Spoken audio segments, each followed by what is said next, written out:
শুরু করেছেন তার ইমেল। তারপর লিখছেন, আসসালামু আলাইকুম রাসেল ভাই, আল্লাহর রহমতে আপনি ভালো আছেন এটাই বিশ্বাস করি।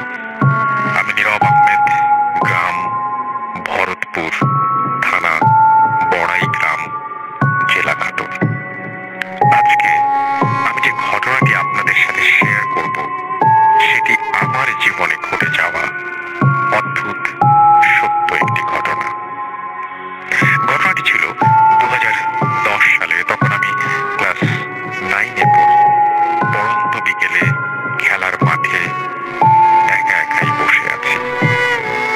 নীরব নিস্তব্ধতার মাঝেই হঠাৎ করেই একটা কান্নার আওয়াজ আমার কানে ভেসে ওঠে। দেখলাম পাশে রাস্তা দিয়ে একটি ভ্যান গাড়ি দিয়ে কাউকে হাসপাতালে নিয়ে যাওয়া হচ্ছে। কৌতূহল বশত আমি কোনো কিছু না ভেবেই দৌড় দিয়ে হাসপাতালের গেটে যাই। সেখানে গিয়ে দেখতে পাই 15-16 বছরের একটি মেয়ে বিষ পান করেছে। আমার পাশেই তার মা কান্নাকাটি করছে। মেয়েটি বাঁচার জন্য আকাশের পানে অদ্ভুত দৃষ্টিতে চেয়ে আছে। আমি মেয়েটিকে কোলে নিয়ে দ্রুত ইমার্জেন্সির কেবিনের দিকে চলে যাই আর ডাক্তার ডাক্তার বলে চিৎকার করতে থাকি। মেয়েটি এক দৃষ্টিতে আমার দিকে তাকিয়ে আছে। হঠাৎ করেই সবকিছু নীরব হয়ে গেল। আমার নীলাভ চোখের সামনে মেয়েটির জীবনের শেষ সূর্যটা ডুবে যেতে দেখলাম। ইতিমধ্যে কর্তব্যরত ডাক্তার এসে তাকে মৃত ঘোষণা করলেন। আমার চোখের অশ্রু আর ধরে রাখতে পারলাম না। সেদিন রাতে আর ঘুমাতে পারিনি। বারবার মেয়েটির কথা মনে পড়ছিল আর কেন জানি মনে হচ্ছিল জীবন থেকে কোনো একটা কিছু হারিয়ে ফেলেছি। মনের গভীর ভালোবাসা থেকে মেয়েটির সেই নীলাভ চোখের চাহনি যেন আমাকে কিছু বলতে চাইছিল। মাসখানেক পর থেকে শুরু হলো আমার জীবনের অদ্ভুত পদচারণা। সেদিন রাতে সেলফ স্টাডি শেষ করে খুব তাড়াতাড়ি ঘুমিয়ে পড়লাম। মনে হচ্ছিল আকাশ ভেঙে আমার চোখে কেউ একজন ঘুম নিয়ে এসেছে। ঘুমের মধ্যে দেখছিলাম আমার বিয়ে হচ্ছে অচেনা অজানা কোনো এক স্থানে, যেখানে চারিদিকে ফুলে ফুলে ভরা। সেখানে অনেক কিছু, অনেক নতুন নতুন মানুষ। কিন্তু অদ্ভুত হলেও সত্য যে তাদের কাউকে আমি চিনি না। আমি অবাক হলাম। এরপর দেখলাম পালকি করে একজন মেয়েকে আমার সাথে এনে বসানো হলো। মেয়েটির ঘোমটা সরিয়ে বলে উঠল, কে? আমাকে চিনতে পেরেছ? আমি দেখলাম এটি আর কেউ নয়, সেই মেয়েটি যে গত রাতে, গত 1 মাস আগে আমার কোলে মাথা রেখে মারা গিয়েছিল। আমার ঘুম ভেঙে যায়। নেহায়েত একটি স্বপ্ন ভেবে আমি উড়িয়ে দেই। কিন্তু অবিশ্বাস্য হলেও সত্য যে আমার ঘরের কোনো এক অদ্ভুত ফুলের গন্ধে ভরে গিয়েছিল। আমি যেন আর কিছু ভাবতে পারছিলাম না। এর মধ্যে আমার শরীর থেকে ঘাম ঝরতে শুরু করে। আমার চাল চলনে পরিবর্তন আসলো। পরিবারের সবাই আমাকে বলল, তুমি রাতে কার সাথে একা কথা বলো? আমি নাকি কার সাথে কথা বলি। এটাই ছিল তাদের প্রশ্ন, আমি কার সাথে কথা বলি। এবার প্রত্যেকটি দিন আমি তাকে স্বপ্নে দেখি যে সে আমার পাশে বসে আছে। প্রতিদিন ঘুমোতে যাবার আগে ভাবতাম, আজও কি সে আমার কাছে আসবে। এমনি কোনো একদিন সে আমাকে অনেক সুস্বাদু খাবার খেতে দেয়, যার স্বাদ গন্ধ আমাকে মুগ্ধ করে দিয়েছিল। সকালবেলা আমার মায়ের ডাকাডাকিতে ঘুম ভাঙলো। ঘুম ভেঙে যাওয়ার সাথে সাথেই গত রাতের সেই পোলাওয়ের গন্ধ আমার নাকে তীব্রভাবে লাগতে থাকে। আমি অবাক হয়ে যাই, কিন্তু এখনো স্বপ্নের ঘোর কাটেনি মনে করে উড়িয়ে দেই। মা আমার ঘর গোছাতে আসেন। এরপর মা আমাকে জিজ্ঞেস করেন আমি কাল রাতে কোথা থেকে পোলাও খেয়েছি। আমার কাপড় থেকেও নাকি পোলাওয়ের গন্ধ বের হচ্ছে। কি আশ্চর্য! তাহলে কি আজ অবধি যা হয়েছে তা সত্য? ঘটনা প্রবাহ আর আমি নিজের কাছে ধরে রাখতে পারিনি। সহসাই আমার মা বাবার কাছে সবকিছু খুলে বলি। তারা আমার সকল কথা শুনে অবাক হন।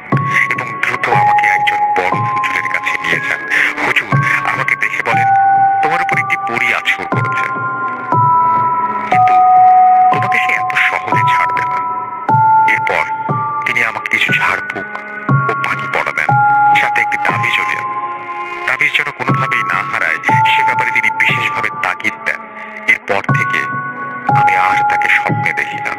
সবকিছু ঠিকঠাকই চলছিল। এভাবে কেটে গেল 2টি বছর। এরই মধ্যে রিমি নামের একটি মেয়ের সাথে আমার বন্ধুত্ব হয়। গড়ে ওঠে ভালোবাসার সম্পর্ক। তাকে বিয়ে করব বলেই চিন্তা ভাবনা করে রেখেছিলাম। কোনো একদিন আমি মাঠে ফুটবল খেলার সময় তার চিঠি হারিয়ে যায়। অনেক খোঁজাখুঁজির পরেও আমি সেটা পাইনি। এরপর শুরু হলো আমার জীবন কিছু অনাকাঙ্ক্ষিত ঘটনা। প্রতিদিনের মতোই আমি ওই দিন রাতের খাবার খেয়ে ঘুমিয়ে পড়েছি। আর কিছু নয়, স্বপ্নে পুরনো সেই স্মৃতি আমার নিদ্রা জগতে। আমি দেখতে পেলাম সাদা কাপড় পরে সেই মেয়েটি আমার পাশে দাঁড়িয়ে আছে আর আমার দিকে অদ্ভুত ভাবে তাকিয়ে আছে। ওর চোখে মুখে অদ্ভুত মায়ার ছাপ। চোখের কোণে জমে আছে শত বছরের অভিমান। মনে হচ্ছে সে আমার উপর অনেক অভিমান নিয়ে বসে আছে। সহসা তার গাল বেয়ে অশ্রু ঝরছে। এরপর বেদনাময়ী কণ্ঠে কিছু লোমহর্ষক কথা সে আমাকে বলল। কেন এমন করলে? কেন মুছে গেল তার স্বপ্ন? সে আমার সাথে সম্পর্ক করতে চেয়েছিল এবং সে অন্য কারোর সাথে আমার সম্পর্ক হতে দেবে না। মেয়েটি এই কথাগুলো বলতে বলতে ছোট্ট ছেলেটির মতো ফুঁপিয়ে ফুঁপিয়ে কাঁদছিল। আর আমি শুধু তার দিকে অপলক দৃষ্টিতে তাকিয়েছিলাম। সহসা একটা মৃদু মলয়ের ঝাপটার শব্দে আমার ঘুম ভেঙে যায়। আমি চারিদিকে তাকিয়ে দেখি কেউ নেই সেখানে। ঘড়ির কাঁটায় তখন রাত 3টা বাজে। আমি আর কিছুই ভাবতে পারছিলাম না। আমার চারিদিক যেন অন্ধকার হয়ে আসছিল। এমনি সময় আমি দেখতে পেলাম আমার ঘরে 3-4টে আলো আড়াআড়ি ভাবে দৌড়াদৌড়ি করছে। আমি খুব ভয় পেলাম। আর সাথে বাড়ির আশপাশ থেকে অনেকগুলো শেয়াল কুকুরের কান্নার আর্তনাদ শুনতে পেলাম। মনে হচ্ছিল কেউ যেন তাদেরকে চিবিয়ে খাচ্ছে। দূর থেকে আজানের ধ্বনি ভেসে আসলে সবকিছু স্বাভাবিক হয়ে যায়। সকালবেলায় আবারও হুজুরের কাছে যাবো বলে রওনা দিচ্ছিলাম। হঠাৎ করে আমার ফোনে কল আসলো। রিমি নামের সেই মেয়েটি নাকি গত রাতে রোড অ্যাক্সিডেন্টে মারা গেছে। কি? কিছুই বুঝে উঠতে পারছিলাম না। হুজুরের কাছে গিয়ে পুনরায় সব ঘটনা খুলে বললাম। তিনি আমাকে আবারও একটি তাবিজ দেন, যা আজও আমাকে বহন করে বেড়াতে হচ্ছে। যুগের দাবিতে কেটে গেছে অনেকগুলো বছর, কিন্তু আজও আমার হৃদয়ে দাগ কেটে আছে সেই তিক্ত ঘটনাগুলো, যার ব্যাখ্যা আমি আজও মেলাতে পারিনি। আজও রাত হলে মনের মাঝে ফু ফু করে কেঁদে ওঠে আর অদ্ভুত সব কর্মধারা মনে করিয়ে দেয়। কি দোষ করেছিল বিস্ফোরণ করা সেই মেয়েটি? আর কেনই বা সে বিস্ফোরণ করেছিল? কেনই বা মর্মান্তিক সড়ক দুর্ঘটনায় রিমির জীবন চলে গেল? কোনো কিছুই যেন মেলাতে পারি না আমি। তবুও মনে হয় নিহত আত্মা আজও জেগে আছে আমার জন্য। হয়তো সে অনেক অনেক অভিমান নিয়ে বসে আছে আমার চিরচেনা সেই খাটের পাশে। হয়তো ভালোবাসা পাওয়ার জন্য আমার কাছাকাছি আসার চেষ্টা করে, কিন্তু অদৃষ্টের এই নির্মম পরিহাসে আসতে পারে না আমার কাছে। হঠাৎ করে মাঝে মাঝে ঘুম ভেঙে যায়। মনে হয় মেয়েটি আমার কাছেই দাঁড়িয়ে আছে। আমি যেন এখনো তার কান্নার আর্তনাদ আর তার সেই সব সময় দোয়া করি আল্লাহ যেন আমার হারিয়ে যাওয়া রিমি আর সেই মেয়েটিকে ক্ষমা করে দেন। এই ছিল আমার জীবনে ঘটে যাওয়া ধ্রুব সত্য ঘটনা। এখন আমি আল্লাহর রহমতে অনেক ভালো আছি। ঘটনাটি ঠিক মতো গুছিয়ে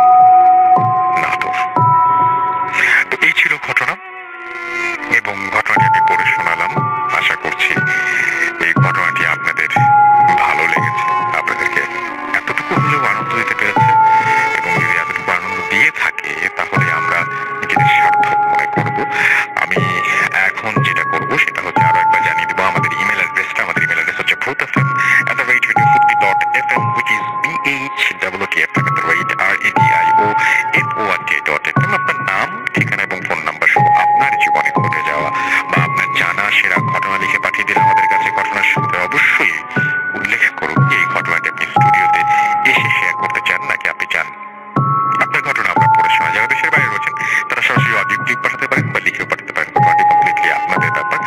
আর এখন যেটা করবো সেটা হচ্ছে আমাদের প্রথম অতিথির কাছে আমরা চলে যাব। আপনার নামটা কাইন্ডলি একটু বলবেন এবং তারপর আপনি কোথা থেকে এসেছেন সেটা বলবেন, তারপর আপনার ঘটনায় যাব। আসসালামু আলাইকুম রাসেল ভাই। আসসালামু আলাইকুম লিসেনার। আমি মোহাম্মদ রবিউল ইসলাম, এসেছি মিরপুর থেকে। জি। তো রাসেল ভাই, আপনাকে আবারও ধন্যবাদ 10 সেকেন্ডের মতো আমাকে স্টুডিওতে আমন্ত্রণ জানানোর জন্য। Thank you so much. Russell ভাই, আজকে আমি যে ঘটনাটা শেয়ার করব এটা মাদারীপুর জেলার একটা গ্রামের ঘটনা। তো এটা আমি শুনেছি আমার বাবার মুখ থেকে। জি। তো ঘটনাটা ঘটেছিল রাসেল ভাই আজ থেকে 55 থেকে 60 বছর আগে। ঘটনাটি মাদারীপুর জেলার একটি গ্রামে ঘটেছিল রাসেল ভাই। আমি সরাসরি ঘটনা চলে যাচ্ছি। মাগুরা থেকে 7-8 জনের একটি কিষানের দল এর সাথে ঘটেছিল।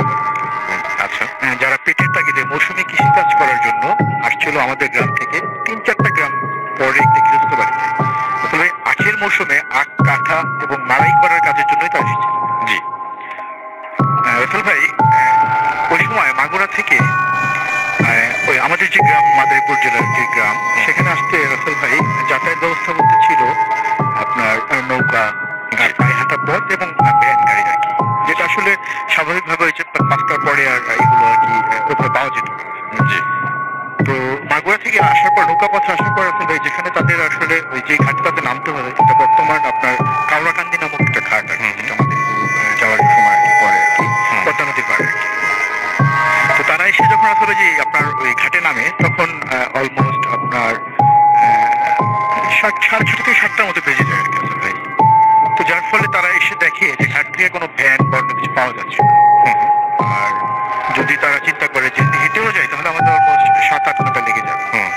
তো 6:30-7টা বাজে তারা কি এটা চিন্তা করতে করতে বললো যে আগে আমরা যেহেতু নামছি, তো যেহেতু 7 জনের একটা টিম, 8 জনের মতো, তারা বলে যে চলো তাহলে আমরা আগে কিছু খাই এখান থেকে। দোকান একটা দোকান খোলা ছিল, তারা এখানে গিয়ে ওই কলা রুটি টুটি যা পায় এগুলো খায় এবং তাদের চা পান খেয়ে তাদের সাথে মানে গ্রামের যেহেতু কৃষক রাসেল ভাই, তারা তখন ওই বিড়ি টিড়িগুলো খায়, তারা বিড়ি কিনে নেয়। কেনার পরে তাদের মধ্যে আলোচনা করতে করতে তার মধ্যে দুজন বলে যে তো আমরা এখানে বসে থেকে তো লাভ নেই, সারা রাত তাহলে বসে থাকতে হবে। আর আমরা যেহেতু আস্তে আস্তে দেরি হয়ে গেছে, আমরা টাইম মতো পৌঁছাতে পারবো না গৃহস্থ বাড়িতে, আমাদের বকাঝকা শুনতে হবে। তো তাদের মধ্যে দুজন বলে যে তাহলে আমরা এক কাজ করি, আমরা যেহেতু রাত আর এবং আমরা 7-8 জন আছি, তো আমরা আস্তে আস্তে হাঁটতে থাকি। 7-8 ঘন্টার রাস্তা আমরা সকাল সকাল তাহলে পৌঁছে যেতে পারবো ওই বাড়িতে, যে বাড়িতে যাবো। তারপর সকালে নাস্তা আস্তে করে কাজ শুরু করলাম স্বাভাবিক। তো যেই ভাবনা আসলে সেই অনুযায়ী তারা কাজ করে, তারা তাদের মতো হাঁটা শুরু করে আর কি। তো রাসেল ভাই তারা হাঁটতে হাঁটতে যখন আনুমানিক রাত 3টা 3:30টার মতো বাজে আর কি, এমন একটা সময় তারা ওই গ্রামের কাছাকাছি চলে যায়। মানে অলমোস্ট আমাদের গ্রামের 2-3টা গ্রাম পরেই আর কি ওই বাড়ি। তো আমাদের গ্রামের ঠিক আগে একটা গ্রামে এসে তারা যখন দেখে যে অনেক রাত এবং ক্লান্ত হয়ে গেছে, অনেকক্ষণ হাঁটছে এবং যেহেতু টানা জার্নি করতেছিল, তো তারা একটু দূরে দেখতে পায় যে একটা গৃহস্থ বাড়িতে আর কি আপনার ওই রাতের বেলায় দেখা যাচ্ছে আর কি উঠানোর মধ্যে আপনার ইয়ে জ্বলতেছে আসলে, হারিকেন যেটাকে বলে আর কি, কেরোসিন তেল দিয়ে যেটা জ্বালায়। তো হারিকেন দেখে তারা বলে যে মনে হয় বাড়ি থেকে জেগে আছে, তো আমরা চলেন সবাই মিলে গিয়ে একটু ওই বাড়ির মালিককে যদি পাই তাহলে একটু রিকোয়েস্ট করে তাদের এখান থেকে গেলাম, তো আমার কাছাকাছি চলে আসলে বেশিক্ষণ লাগবে না। তারপরে আমরা সকালবেলা ফজরের আজানের পরে গৃহস্থের দিকে কাজ শুরু করলাম। তো যেটা ভাবনা আসলে সে অনুযায়ী তারা ওই বাড়িতে যায়। যাওয়ার পরে তারা বাড়িতে উঠোনে ঢোকা মাত্রই, গেট দিয়ে ঢোকা মাত্রই যেটা দেখা আসলে যে একজন বয়স্ক লোক, 70 একজন লোক, সে ওই বসে বসে হুক্কা যেটাকে বলে আসলে ভাই তামাক আর কি, আপনি জেনে থাকবেন। তো ওই হুক্কা খাচ্ছিল আর কি বসে বসে চেয়ারের মধ্যে, একটা ছোট একটা চেয়ারের মধ্যে বসে হুক্কা খাচ্ছিল, ভালো বয়স তার। তো সে ওই জিজ্ঞেস করে যে কোথা থেকে আসছো, ডিটেলস বলার পরে বলে যে হ্যাঁ আমি তো ওই বাড়ি চিনি, তোমার বাড়িতে কাজের জন্য আসছো, ঠিক আছে। তো রিকোয়েস্ট করে যে আমরা আপনাদের বাড়িতে থাকতে যেতে। সে বলে যে হ্যাঁ সমস্যা নেই, আমরা বাড়িতে দুজনেই আছি, আমি আর তোমার চাচি আর কি, তো আমাদের সামনের একটা ঘর পুরোটাই ফাঁকা, থাকতে পারবো, সমস্যা নেই। তো রাসেল ভাই তখন তাদের বলে যে ঠিক আছে তোমরা আসছো এত দূর থেকে, তোমরা কাজ করো, হাত মুখ ধো, আমি আমার স্ত্রীকে বলতেছি খাবার দেওয়ার জন্য, তোমার খাবার টাবার খাও, তারপরে ওই সামনের ঘর দেখে দিব, এখানে গিয়ে ঘুমিয়ে পড়ে সবাই। তো রাসেল ভাই তো হাত মুখ ধুয়ে আসে, এরপরে তার স্ত্রীকে ডেকে তাদের খাবার দিতে বলে। তো তারপরে সত্যি স্ত্রী বস কাছাকাছি ছিল, তো তাদের আসলে রাসেল ভাই সবচেয়ে অবাক করেছে রাসেল ভাই ওই রাতের বেলা রাসেল ভাই তাদের 8জনকে যে খাবারটা দেওয়া হয় রাসেল ভাই, মানে একটা বিয়ে বাড়িতে যে ধরনের মানে আয়োজন থাকে আর কি, ধরেন বিরাট আয়োজন এক কথা রাসেল ভাই। সব ধরনের খাবার সেখানে ছিল, দধি থেকে শুরু করে মিষ্টি যা ছিল আর কি সবকিছু ছিল। তো তারা একটু অবাক হয় আবার, মানে তাদের তো আসলে গ্রামের লোক রাসেল ভাই, তো বছরে মানে একদিন এরকম খাবার তাদের পাওয়া মানে জোটে না আর কি এক কথা। তো মানে দেখে আর লোক সামলানো যায় না আর কি, তারা খেয়ে টেয়ে পেট ভরে খায় আর কি যতক্ষণ মন চায় আর কি খাওয়ার পরে। তো তাদের হাত মুখ ধুয়ে আবার তাদের যে রুমে নিয়ে যায় রাসেল ভাই থাকার জন্য, এখানে একটা ব্যাপার আছে যে আসলে ওই সময় 55-60 বছর আগে রাসেল ভাই মানে একটা বাড়ির মধ্যে এই ধরনের মানে ব্যবস্থা থাকার জন্য, ঘুমানোর জন্য এই ধরনের ব্যবস্থা মানে থাকতে পারে না চিন্তার মতো না আর কি। খুবই আলিশান অবস্থা রাসেল ভাই। তো তাদের যে ঘরে নিয়ে যাওয়া হয় তাদের মানে দোতলা একটা ঘর, তো সেখানে আপনার ওদের যে রুমে থাকতে দেয় ওখানে 2টা খাট ছিল আসলে পাশাপাশি, খুবই ভালো মানে সাজসজ্জা করানো আর কি। তাদের দেখা দেওয়া হয় তারা ওইখানে ওই 4 জন করে রাসেল ভাই 2টা খাটে শুয়ে পড়ে, যেহেতু ক্লান্ত রাসেল ভাই তারা আসলে ওই শোবার পরপরই রাসেল ভাই ঘুমিয়ে যায়। তো রাসেল ভাই তারা যেটা পরে যে ঘটনা ঘটে সেটা হলো রাসেল ভাই, এর মধ্যে একজনের রাসেল ভাই ফজরের আজানের মানে শুনতে শুনতে তার ঘুমটা ভেঙে যায় রাসেল ভাই। তো সে আজান শুনে যখন মানে চোখ মেলে, সে রাসেল ভাই উপর হয়ে শুয়েছিল, সোজা তার চোখ দুটো আকাশের দিকে ছিল, সে তাকিয়ে দেখে যে রাসেল ভাই একটা আবছা অন্ধকার একটা আকাশ আর কি এক কথায়। তো তার ঘরের মধ্যে ছিল, আকাশ তো দেখার কথা না জি। তো সে এটাতে খুবই অবাক হয় এবং সে চিন্তা করে যে আমি এখানে কিভাবে আসবো, এবং সে তখন একটু অবাক হয় যে আমার সাথে যারা ছিল তারা কোথায় আর কি। দেখার জন্য সে দাম দামে তাকায়, তো দেখে যে আসলে সবাই শুয়ে আছে আর কি, কিন্তু শুয়ে আছে তারা আসলে কোনো ঘরের মধ্যে নেই রাসেল ভাই। তারা আছে ওই আপনার ফসল কাটার পরে অনেক বড় যে মানে ক্ষেত যেটাকে বলে রাসেল ভাই, যে জমিটা আছে মানে খোলামেলা, এবং সেই মাঝখানে একটা শিমুল গাছ যেটার নিচে তারা সবাই ঘুমে আছে আড়াআড়ি ভাবে একজন এক একদিকে মাথা টাথা দিয়ে, এবং তারা যে বিছানা বালিশ হিসেবে যেটা দিয়েছে রাসেল সেটা আসলে রাসেল ভাই মাটির চাকাগুলো দিয়ে রাখছে। খুবই মোলাম আরামদায়ক বিছানা মনে হয় যেটা ঘুমিয়েছিল রাসেল ভাই, সেখানে তো মাটির চাকা আর কি দেখতেছে। তো সবাইকে টাকা দিয়ে করে রাসেল ভাই উঠায়, তো উঠানোর পরে সবাই খুব অবাক হয়ে পড়ে, আসলে ভাবে যে আমাদের তো তারা আমাদের কাছে ডাকাতি টাকাতি করে নিলে দেখছে ধরার মতো ছিল না রাসেল ভাই। তো তারা তারপরে একটু যে আমরা কোন বাড়িতে ছিলাম একটু খোঁজ নেই, তো তারা বিভিন্ন লোকজনকে জিজ্ঞেস টিজ্ঞেস করে বাজারে বাজারে গিয়ে বা আশপাশের লোকজন থেকে, তো কেউ এরকম কোনো বাড়ির সন্ধান আর দিতে পারে না রাসেল ভাই। তো তারপরে এর মধ্যে ওই গ্রামেরই একজন ছিলেন যিনি ওদেরকে ওই পাশের যে মসজিদ ছিলেন সে একটা হুজুরের কাছে নিয়ে যায়, তো আপনার মনে হয় ভয় পাইছেন, তো হুজুরের কাছে নিয়ে একটু, তো হুজুরের কাছে যাওয়ার পরে যেটা হয় রাসেল ভাই, হুজুর সবকিছু শোনার পরে সে যেটা বলে, শুনতে শুনতে একটা মজার ব্যাপার ঘটে রাসেল ভাই সেখানে। রাসেল ভাই একজনের যেটা হয় মানে স্টোরি বলতে বলতে সবাই তো আর বলছিল না, একজন বলছিল ওর মধ্যে একজন আসলে ওয়াশরুমে যাওয়ার প্রয়োজন হয় রাসেল ভাই। ওয়াশরুমে যাওয়ার প্রয়োজন হয়, তো সে নর্মালি বলে যে ঠিক আছে তোমরা বলো আমি তাহলে ওয়াশরুম থেকে আসি। মসজিদের যে ওয়াশরুম আছে সেখানে যায়, যাওয়ার পরে সে বাথরুমে গিয়ে যেটা হয় রাসেল ভাই, যেটা ঘটে সেটা হলো রাসেল ভাই সে বাথরুমে যে আসলে মানে পায়খানা যায় যেটা বের হওয়ার কথা রাসেল সেটা না বের হয়ে সে যেটা দেখতে পায় আসলে সে মাটি বের হচ্ছে তার পেট থেকে আর কি। তো সেটা দেখে সে বাইরে চলে আসে এবং হুজুরকে যখন ডিটেলস বলতাম, হুজুর বলে যে তোমাদের রাতে যে খাবারটা খাইয়েছিল সেটা আসলে খাবার ছিল, সেটা আসলে মাটিই ছিল, যেটা তোমার বাথরুমে শুধু মাটিই বের হচ্ছে। আর তোমাদের এত খাবার খাওয়ার যে ইয়েটা ছিল মানে ওর যে উদ্দেশ্য ছিল সেটা হলো মানে যাতে তোমাদের বাথরুমের দরকার হয় রাতের বেলা, এবং যখন তোমরা বাথরুমে যাওয়ার জন্য একজন একজন করে বের হবে তখন সে একজন একজন করে তোমাদের খাবে বা মারবে, যেটাই হোক যে জিনটা ছিল আর কি ভাই, এটা আসলে জিন ছিল যেটা পরবর্তীতে ইয়ে করে। আর হ্যাঁ যেটা হয় ভাই, তো ওরা এটা ইয়ে করার আপনার, তো এরপরে যেটা হয় রাসেল ভাই এটা শোনার পরে, তো এটা আবার ওখানকার ইয়েভাবে প্রবাদ অনুযায়ী যে নামটা আছে রাসেল ভাই, এটাকে নাকি মক্কেল ভূত বলেন বা জিন বলেন, এটার নাম হলো মক্কেল, বোকা বানানো হয় আমরা জানি বোকা ইয়ে করা আর কি। তো এটাই রাসেল ভাই ঘটনা। তো এটা আসলে প্রচলিত এদিকে, আপনি হয়তো খোঁজ নিলে জানতে পারবেন। ওকে, থ্যাংক ইউ সো মাচ আপনার ঘটনার জন্য, আপনাকে অনেক ধন্যবাদ। আমরা একটা ছোট্ট বিরতির পরে আবারও ফিরে আসবো। আশা করছি যে আপনারা যারা আছেন তারা শেষ পর্যন্ত আমাদের সঙ্গে থাকবেন। তবে হ্যাঁ, যাবার আগে আমি অবশ্যই আপনাদের কিছু মেসেজ পড়ে যেতে চাই, এবং যেগুলো আপনারা পাঠিয়েছেন সেগুলো আমি কিছু এখনই পড়বো। এবং আমাদের যে পেজ আছে ফেসবুকে দুটো, www.facebook.com/radio2k and www.facebook.com/bhutfm.russell, এই দুটো পেজে আসলে আপনি পেয়ে যাবেন। এবং আমরা জিজ্ঞেস করেছিলাম যে আসলে ভূত FM যদি আমরা বন্ধ করি তাহলে কি রিয়াকশন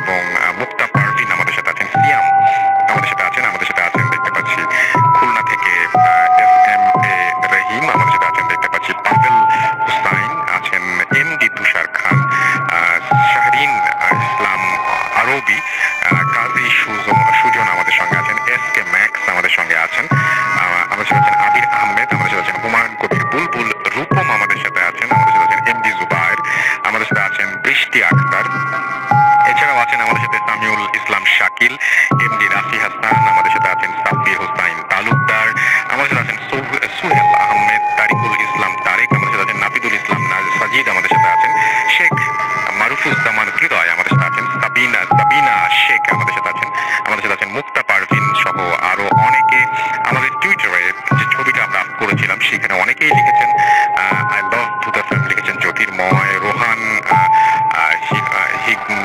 হিগো রানী আমাদের সাথে আছেন, আমাদের সাথে আছেন দেখতে পাচ্ছি আর যে ক্রিকেটার ওকে MD হাসান খান আমাদের সাথে আছেন, টুকু শেখ আমাদের সাথে আছেন এবং আমার সাথে আছেন দেখো তিনি বলছেন ভূত এফএম কোনোদিন বন্ধ হবার নয়, ভূত এফএম আছে সারা জীবন থাকবে। মইনুর সাগর আমাদের সাথে আছেন, আমাদের সাথে আছেন জ্যোতির্ময়, আমাদের সাথে আছেন রোহান, আমাদের সাথে আছেন MD শাকিরুল ইসলাম, এছাড়াও আমাদের সাথে আছেন দেখতে পাচ্ছি তিনি লিখেছেন সারা সপ্তাহ ধরে ওয়েট করি ভূত এফএম শোনার জন্য, রাসেল ভাই, মাসুম ভাই সহ ভূত এফএমের সবাইকে জানাই অনেক অনেক ভালোবাসা, লাভ ভূত এফএম। MD হাসান খান আমাদের সাথে আছেন, আমাদের সাথে আছেন দেখতে পাচ্ছি বগুড়ার ছেলে বায়েজিদ ওকে, আমাদের সাথে আছেন দেখতে পাচ্ছি আরো অনেকেই এবং আপনারা আরো অনেকেই আমার সাথে লিখবেন দেখতে আশা করব। আমি ভূত এফএম পেজ থেকে আমাদের প্রথম মেসেজগুলো পড়ছিলাম এবং দ্বিতীয় যে মেসেজ আমি পড়তে চাই সেই মেসেজগুলো আমি পড়তে চাই রেডিও ফুর্তির পেজ থেকে এবং এখানে অনেকে লিখছেন আমাদেরকে এবং আমি দেখতে পাচ্ছি আমাদের যে পোস্টটা রয়েছে সেই পোস্টেই অনেকে লিখছেন, আমি একটু পড়ে শোনাই আপনাদেরকে। আমি দেখতে পাচ্ছি আমাদের এখানে আছেন এই মুহূর্তে আমাদের সাথে আছেন ধানমন্ডি থেকে সাইফ ইকবাল, আল আমিন হোসেন মাহি আমাদের সাথে আছেন, আমাদের সাথে আছেন বোরহান উদ্দিন প্রান্ত, আছেন MD রাকিব হোসাইন চিটাগং থেকে শুনছেন তিনি, আমাদের সাথে আছেন অদ্ভুত ছেলে ফারজানা আফরোজ, আমাদের সাথে আছেন মানিক চন্দ্র, আমাদের সাথে আছেন সাজিদুল সজীব, আমাদের সাথে আছেন MD মেহেদি হাসান আরাফাত, আমাদের সাথে আছেন জর্জ লিওনার্দো, আমাদের সাথে আছেন রহিম, আমাদের সাথে আছেন, আমাদের সাথে আছেন দেখতে পাচ্ছি রিদেন তাসমির আছেন আমাদের সাথে দেখতে পাচ্ছি, এছাড়াও সুমন রাজ বাঁধন, তাহেরা তাফিন আমাদের সাথে আছেন, আমাদের সাথে কাউসার আহমেদ রিফাত আছেন আমাদের সঙ্গে দেখতে পাচ্ছি, উৎস কুমার দে আছেন, মোহাম্মদ ইকরাম আছেন আমাদের সাথে, হামিদুল ইসলাম সাগর, লাবিব মাহের সহ আরো অনেকে। থ্যাংক ইউ ভেরি মাচ আমাদের সঙ্গে থাকার জন্য। আমরা ছোট্ট একেবারেই ছোট্ট কয়েক সেকেন্ডের একটা বিরতি নিয়ে আমরা ফিরে আসবো সেই পর্যন্ত আমাদের সঙ্গে থাকুন। Stay tuned radio Foorti FM and do পিরিয়ডের দিনগুলোতে পছন্দের বিষয়গুলোর বিরুদ্ধে বিরক্তিকর, তাই তোমার স্বস্তির জন্য এক্সট্রা কেয়ার নিয়ে পাশে আছে ফ্রিডম স্যানিটারি ন্যাপকিন। তোমাকে রিয়েলি বলছি, রেডিও মানে ফুর্তি, রেডিও ফুর্তি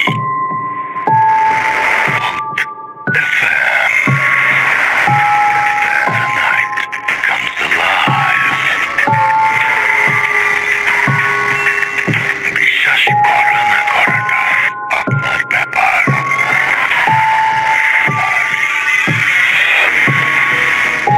বিশ্বাস করা বা না করাটা আপনার ব্যাপার। ইটস 12:27 AM আর আমাদের সাথে আছেন আমাদের অতিথিরা আর listening to radio Foorti FM. আমি রাসেল আছি, সাথে চলছে ভূত এফএম আর সেই সাথে আমাদের নতুন একজন অতিথি আমাদের সাথে এসে হাজির হয়েছেন। আমরা তার কাছে সরাসরি চলে যাচ্ছি। আপনার নামটা প্লিজ একটু বলবেন, কোথা থেকে এসেছেন সেটা বলবেন, তারপরে আপনার ঘটনায় যাবো। জি আসসালামু আলাইকুম রাসেল ভাই। ওয়ালাইকুম সালাম। শাহিন বাসার, আমি জাহাঙ্গীরনগর ইউনিভার্সিটি থেকে আসছি। অনেক দূর থেকে এসেছেন সেজন্য প্রথমেই আপনাকে অনেক অনেক অনেক অনেক ধন্যবাদ। আপনাকে অনেক বেশি। জি চলেন আমরা ঘটনায় চলে যাই। রাসেল ভাই, যে ঘটনাটা সেটা মূলত আমার সাথেই ঘটছে। সেটা 2018 সাল, মানে গত বছর আর কি। তো আমি মেনলি হচ্ছে আপনার বিভিন্ন কোচিং সেন্টারগুলোতে আর কি ক্লাস নেই। তো দেখা যাচ্ছে এই ক্লাসগুলো আমি হচ্ছে শুক্র শনিবার গুলাতে আর কি নেই, অন্য অন্য দিন তো আমার ক্লাস থাকে, এই জন্য হচ্ছে নিতে পারি না, শুক্র শনিবার ক্লাস নেই। তো এই যে 2 দিন ক্লাস নেই বলে হচ্ছে আমার উপর মানে অনেকটা প্রেশার থাকতো ওই টাইমটাতে আর কি। তো একদিন হচ্ছে ক্লাস নিয়ে ফিরতে ঢাকাতে প্রচুর জ্যাম থাকাতে হচ্ছে আমার প্রায় 10:30-11টার মতো বেজে যায়। তো সেই টাইমটাতে হচ্ছে আপনার কিছুটা মানে এরকম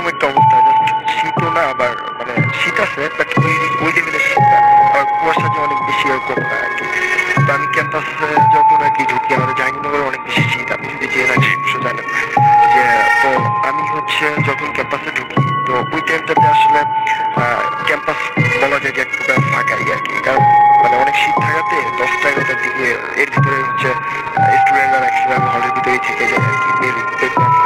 তো আমি যখন হাঁটতেছিলাম ক্যাম্পাসের ভিতর ঢুকে, তো মানুষ না দেখে আমি হচ্ছে কানে হেডফোন দিয়ে গান শুনতে শুনতে আর কি হাঁটতেছিলাম। তো আমি একটু জায়গাটা সম্পর্কে একটু বলি, সেটা হচ্ছে যে আপনি যদি জায়গাগুলো যেয়ে থাকেন রাসেল ভাই, সেটা হচ্ছে আপনার শহীদ মিনার যেটা আছে, শহীদ মিনারের সামনে অনেক বড় প্রায় 5-7 কিলোমিটারের একটা বড় বড় রাস্তা আছে আর কি। তো ওর পাশে হচ্ছে কেমিস্ট্রি এবং পদার্থবিজ্ঞান বিল্ডিং আর কি আছে। পাশে মানে ওইটার পাশে আপনার বঙ্গবন্ধু হলের দিকে যাওয়ার একটা রাস্তা আছে, এই জায়গাটা হচ্ছে 3 রাস্তার একটা মোড়। তো 2000 খুব সম্ভবত 2012 সালে, যেহেতু অনেক সিনিয়র আমি চেক করতে পারবো না, খুব সম্ভবত 2012 সালে আমাদের ক্যাম্পাসে হচ্ছে একটা অনাকাঙ্ক্ষিত ঘটনা ঘটে। আমাদের জুবাইর ভাই নামে একটা ভাই আছে, তাকে হচ্ছে সামহাও মানে কিছু পার্সন আর কি হত্যা করে, হত্যাটা খুব নির্মমভাবেই করে আর কি। এটা ক্যাম্পাসে যখন আমি যখন আসছি তখন হচ্ছে মানে হলের ফার্স্ট ইয়ার থাকতে আর কি এই ঘটনাটা শুনছিলাম। তো যে জায়গাটাতে আর কি হত্যা করে আমি যতটুকু জানি, ওই জায়গাটাতে হচ্ছে জুবাইর ভাইয়ের একটা শান্তিগত করা হয়েছে। ওইখানে হচ্ছে একটা দেওয়ালে হচ্ছে আপনার জুবাইর ভাইয়ের ছবি এঁকে হচ্ছে ওই দেওয়ালটার নাম দেওয়া হয়েছে যে জুবাইর সাহেব। ওইটা হচ্ছে 3 রাস্তার মোড়। তো আমি যখন রাসেল ভাই মানে শহীদ মিনার ক্রস করে যখন ওই মোড়টাতে যাব, তো গান শুনতেছি আমি আমার মতো, মানে ওইভাবে কোনো খেয়াল ছিল না, মানে আমি আমার মতো যাচ্ছি খুবই নর্মাল ভাবে। তো হঠাৎ করে আমার চোখটা জুবাইর ভাইয়ের চোখের উপর পড়ে, জুবাইর ভাইয়ের যে ছবি অঙ্কন করা মানে ওই চোখের উপরে যায় পড়ে। তো যখনই পড়ে তখনই আমার মনে করেন যে কয়েক ন্যানো সেকেন্ডের ভিতরে মাথার ভিতরে কাজ করে যে হচ্ছে জুবাইর ভাইকে তো অনেক নির্মমভাবে হত্যা করা হয়নি, জুবাইর ভাই তো বেঁচে নেয়। তো আমি মানে ওইটা যখনই মনে পড়ে তখনই আমি মানে শরীরের ভিতরে একটা মানে কি বলবো যে একটা ভীত আর কি অনুভব করি। তো অনুভব করার পরে আমি সামনের দিকে আগাবো, আমার মনে হচ্ছে কি যে আশপাশ যদি কোনো একজন পার্সন থাকতো বা কোনো ছাত্রছাত্রী থাকতো, তাহলে আমার জন্য অনেক বেশি ভালো হতো, মানে আমি যেতে আমার জন্য কমফোর্ট ফিল হতো। আর জুবাইর সামনে থেকে যে সিএসি আমাদের যে বিল্ডিংটা আছে, ওই বিল্ডিং এর ভিতরে জাস্ট হচ্ছে একটু মনে করেন যে আপনার খিন্ডিটাই বলতে আপনার অন্ধকার মতো জায়গা। ওই জায়গাটা পাস করতে আমার খুবই মানে আর কি ভয় লাগতেছে ওই টাইমটাতে। তো যখন ভয় লাগতেছে আমি তখন হচ্ছে এদিক সেদিক তাকাচ্ছি, তো আমি যেটা দেখলাম ডান সাইডে তাকায় দেখি পুরা রাস্তা জুড়ে হচ্ছে কোনো পার্সন নাই। সামনের দিকে তাকাচ্ছি তাও কোনো পার্সন নাই, আবার হলের দিকে তাকাই সেদিকেও কোনো পার্সন নাই। তো আমার খুবই ভয় লাগতেছিল ওই টাইমটাতে যে আসলে সামনে একটা অন্ধকার জায়গা পাস করতে হবে, পাশে জুবাইবার চোখের দিকে আমার চোখ পড়ে গেছে, ভয় লাগতেছিল। তো আমি ওখানে দাঁড়ায় আছি, জাস্ট ওয়েট করতেছি যে সামনে যদি আসে তাহলে আমি তার সাথে যাবো। তো এমন অবস্থায় হচ্ছে মানে সত্যি বিশ্বাস করেন ভাই যে একটা বিকট একটা কর্কশ একটা আওয়াজ শুনি আমি। তো কর্কশ আওয়াজটা শোনার পরে মানে আমার পিছনে একদম আমার পিছনে আমি কর্কশ আওয়াজটা শুনি। শোনার পরে হচ্ছে আমি পিছনের দিকে যখন তাকাই আমি যেটা দেখছি রাসেল ভাই মানে নর্মালি আমাদের যে কুরবানির টাইমে যে গরুগুলা কুরবানি দেওয়া হয় অনেক স্বাস্থ্য থাকে, অনেক বড় সড়ো আর কি গরু। তো ওই টাইপের একটা কুকুর আপনার পুরা কালো একটা কুকুর একদম খুব আমার পিছনে আর কি ছিল, একদম আমার পিছনে ওইরকম একটা আমি কুকুর দেখলাম, অনেক বড় একটা কুকুর, যেটাকে আমি নর্মাল কুকুর বললে আর কি আসলে ভুল হবে। নর্মাল কুকুর থেকে অনেক বড় একটা কুকুর আমি দেখলাম, এবং আমি মানে তাকাতেই তার মানে কুকুরটার চোখের দিকে আমার চোখ পড়ে গেল আর কি। কুকুরটার চোখগুলো মনে করেন যে আপনার খুব বিধ্বস্ত ভাবে আর কি কালো ছিল। তো আমি তখন পুরো হিংসিত হয়ে গেছি, তো পুরো হিংসিত যে আমি ওইখান থেকে যে এক স্টেপ সামনে আগাবো এরকম মানে শক্তি আমি পাচ্ছিলাম না। তো জুবাইর ভাই আমি আপনাকে বলে রাখি সেটা হচ্ছে যে আমি কোরআনের হাফেজ, আমি হচ্ছে যে মুখ ফুটায় কোরআন তেলাওয়াত করবো এমনটাও হচ্ছে মনে করেন যে আমার শক্তি পাচ্ছিলাম না আমি ওই টাইমটাতে। এবং আমি ওই কুকুরটা থেকে যে আমি মানে সামনের দিকে মানে মুখটা ফেরাই নিবো এমনটা আমার পাইতেছিলাম একটা অবস্থা। তো আমি ভিতরে আয়াতুল কুরসি পড়া শুরু করে হচ্ছে আমি মুখটা ঘুরাই নিয়ে আমি আমার হলের দিকে তাকাই আছি, ওইখান থেকে যে স্টেপ নিব এমন সাহসটা আমি পাচ্ছিলাম না। তো মানে প্রায় 10-15 সেকেন্ড পরে আমার হল থেকে মানে আমার হলটা একদম সোজা, আমার হল থেকে আমি এক ভাইকে হচ্ছে আপনার সাইকেল করে আর কি বের হতে দেখছি। যখনই আমি ভাইকে দেখছি তখন আমার ভিতরে আমি একটু সাহস পেলাম যে হচ্ছে আমি মনে করেন একটা দৌড় দিয়ে আমি হচ্ছে ভাই আমার মানে সোজা আসতেছিল, ভাইকে যে আর কি জড়ায় বসছি। তো ধরার পরে ভাই সাইকেলে একবার পড়ে যাওয়ার মতো অবস্থা। ভাই হচ্ছে আমার 1 বছর সিনিয়র ছিল, আলমিন ভাই, জাকির নিতে পারে। তো ভাইকে যখনই আমি জড়ায় ধরছি তখন হচ্ছে আপনার আরে শাহিন কিসে মানে বলো আমাকে কিসে। তো আমি ভাইকে খুব মানে ভীতভাবে আর কি বললাম যে ভাই আমি আসলে জুবাইর সামনের এখানে অনেক বড় ধরনের একটা বাজে একটা কুকুর দেখছি, যেটাকে আমি আসলে কুকুর বলে মানতে পারতাম না, এবং যেটা অনেক ভিতর মানে অনেক ভয়ঙ্কর ছিল আর কি, পুরাটাই কালো এবং অনেক বড়। তো ভাই বলতেছে কি যে তোমার হয়তো হ্যালোমিনেশন বা ইটিক্স আর সামথিং কাজ করতেছে, চলো তোমাকে বিষয়টা ক্লিয়ার করি, চলো ওই জায়গাটাতে দেখে আসি আসলে কোনো কুকুর বা ইটিক্স কিছু আছে কিনা। তো রাসেল ভাই আমরা জাস্ট মনে করেন যে ভাই আমাকে সাথে করেই নিয়ে গেল, 5 মিনিটের ব্যাপার। ভাই যে দেখতেছিল যে আসলে আদৌ কোনো কুকুর ছিল কিনা ইটিক্স আর সামথিং। তো আমরা হেঁটে যখন রাসেল ভাই আপনার জুয়ার সামনে ওই জায়গাটাতে আবার যখন গেলাম, যে আমরা এদিক সেদিক তাকাচ্ছি দেখি কোনো কুকুর নাই, মানে ভাইও দেখতেছিল আমিও দেখতেছি না। তো আমরা মানে শহীদ মিনারের দিকে হাঁটার চেষ্টা করতেছি, তখনও রাসেল ভাই মনে করেন যে পুরো ক্যাম্পাস শীতের দিন মনে করেন যে নিস্তব্ধ একটা ক্যাম্পাস আর কি। তো আমরা দুজন যখন আলামিন ভাই আর আমি যখন হাঁটতেছি, এমন সময় বিশ্বাস করে রাসেল ভাই আমার সামনে দিয়ে ঠিক ওই যে বং টাইপের আর কি মানে পুরা একটি গরুর মতো যে কুকুরটা আমি দেখলাম, ওই কুকুরটা আমার সামনে দিয়ে এগিয়ে ছুটে গেল এবং খুব দ্রুত মানে বেগে ছুটে গেল রাসেল ভাই। তো আমি তখনই মনে করেন এক প্রকার চিৎকার দিয়ে বাইরে বললাম যে ভাই আপনি দেখছেন কি যে মাত্র আর কি কুকুরটা গেল। তো ভাই বলতেছে কই না, তো আমি তো কিছু দেখলাম না। তো আমি ভাইকে বললাম না ভাই আমি দেখছি, আমি 100% শিওর ভাই, আমি আপনার মানে আমি বুকে হাত দিয়ে বলতে পারি যে ভাই এরকম আমার সামনে দিয়ে ওই কুকুরটাই গেছে আমার। তো ভাই বলতেছে আসলে শাহিন মানে চলো এখানে বেশিক্ষণ থাকা ঠিক হবে না, আমরা হলের দিকে যাই। তো ভাই আমাদের সাথে করে হলের দিকে নিয়ে গেছিল এবং পরবর্তীতে ওই ভাই থেকেই হচ্ছে আমাদের যে হলের যে ইমাম সাহেব আছেন, ইমাম সাহেবের কাছে গিয়ে আমাকে আর কি ঝাল করেছিল। তারপরেও আসলে ভাই ওটার জন্য আমার গায়ে জ্বর এটা সেটা মানে উপরে গেছিল। তো এখনো পর্যন্ত ওই জায়গাটা আমার কাছে একটু ভয় করে লাগে আর কি। ওকে, থ্যাংক ইউ সো মাচ। আপনার ঘটনার জন্য আপনাকে আবারও ধন্যবাদ, অনেক অনেক ধন্যবাদ।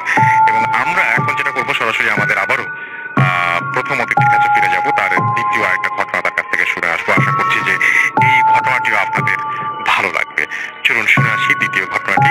আপনার নামটা প্লিজ একটু বলবেন, কোথা থেকে এসেছেন সেটা বলবেন, তারপরে আপনার ঘটনায় যাবো আমরা। ওকে, জি ধন্যবাদ রাসেল ভাই আমাকে আবারও সুযোগ করে দেওয়ার জন্য। আমি মোহাম্মদ রবিউল ইসলাম, এসেছি ঢাকা মিরপুর থেকে। তো রাসেল ভাই আমি এটাকে আমার ভাগ্নির সাথে মেজো ভাগ্নির যে ঘটনাটা, জি ঠিক আছে রাসেল ভাই, তো আমি সরাসরি ঘটনা চলে যাচ্ছি। রাসেল ভাই আমি এখন যে ঘটনা শেয়ার করবো এটা আমার বড় আপার যে মেজো মেয়ে, ওর সাথে ঘটে যাওয়া একটা ঘটনা রাসেল ভাই। ওর বয়স যখন 5 থেকে 6 বছর হবে তখন আসলে ঘটনাটা শুরু আর কি, এবং এখন পর্যন্ত মোটামুটি চলমান বলতে পারেন ঘটনাটা। তো রাসেল ভাই আমার নানা বাড়ি মাদারীপুরে, আপনি জানেন যেহেতু, তো মাদারীপুর জেলার আঙ্গুরকাটা নামক গ্রামে হলো আমার নানা বাড়ি। তো আমার ছোট মামার বিয়ের জন্য আমরা 2009 কি বা 10 আর কি রাসেল ভাই, আমার এক্সাক্টলি খেয়াল নেই।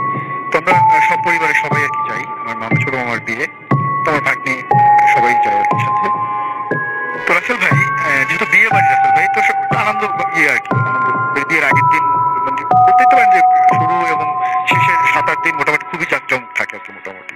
জি। তো যেহেতু সবাই যাই আমরা, আরো কাজিন টাজিন সবাই আছে, তো রাসেল ভাই বিয়ে ঠিক আগের দিন আমার নানা বাড়ির ঠিক সামনে একটা বট গাছ আছে রাসেল ভাই, যেটা কত বছর বছরে 110 বছর হতে পারে আর বেশি হতে পারে রাসেল ভাই।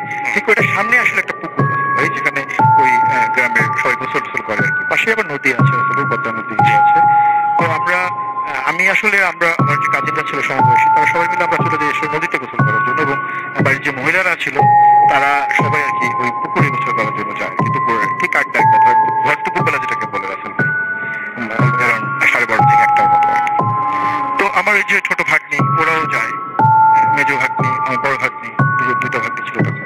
তো ওরা ওদেরও নিয়ে যায়। তো আমার আম্মা যায়, আমার খালাম্মা যায়, তারা সবাই গোসল টোসল করার জন্য। তো যাওয়ার পর রাসেল ভাই যেটা হয়, মানে আমার আম্মা সবাই মাঝামাঝি একটা পুকুরের মধ্যে নেমে গোসল করতেছিল, আর আমার ওই যে ভাগ্নিটা ছিল মেজো, ওগুলো ঠিক পুকুরের কর্নার রাসেল ভাই 2 হাত পা সামনের দিকে ছড়ায় দিয়ে বসে বসে পানিতে খেলতেছিল। ছোট বাচ্চা যেহেতু, আর শহরের বাচ্চা, তো পানি পেয়ে খুবই আর কি আনন্দিত আর কি খেলতেছিল।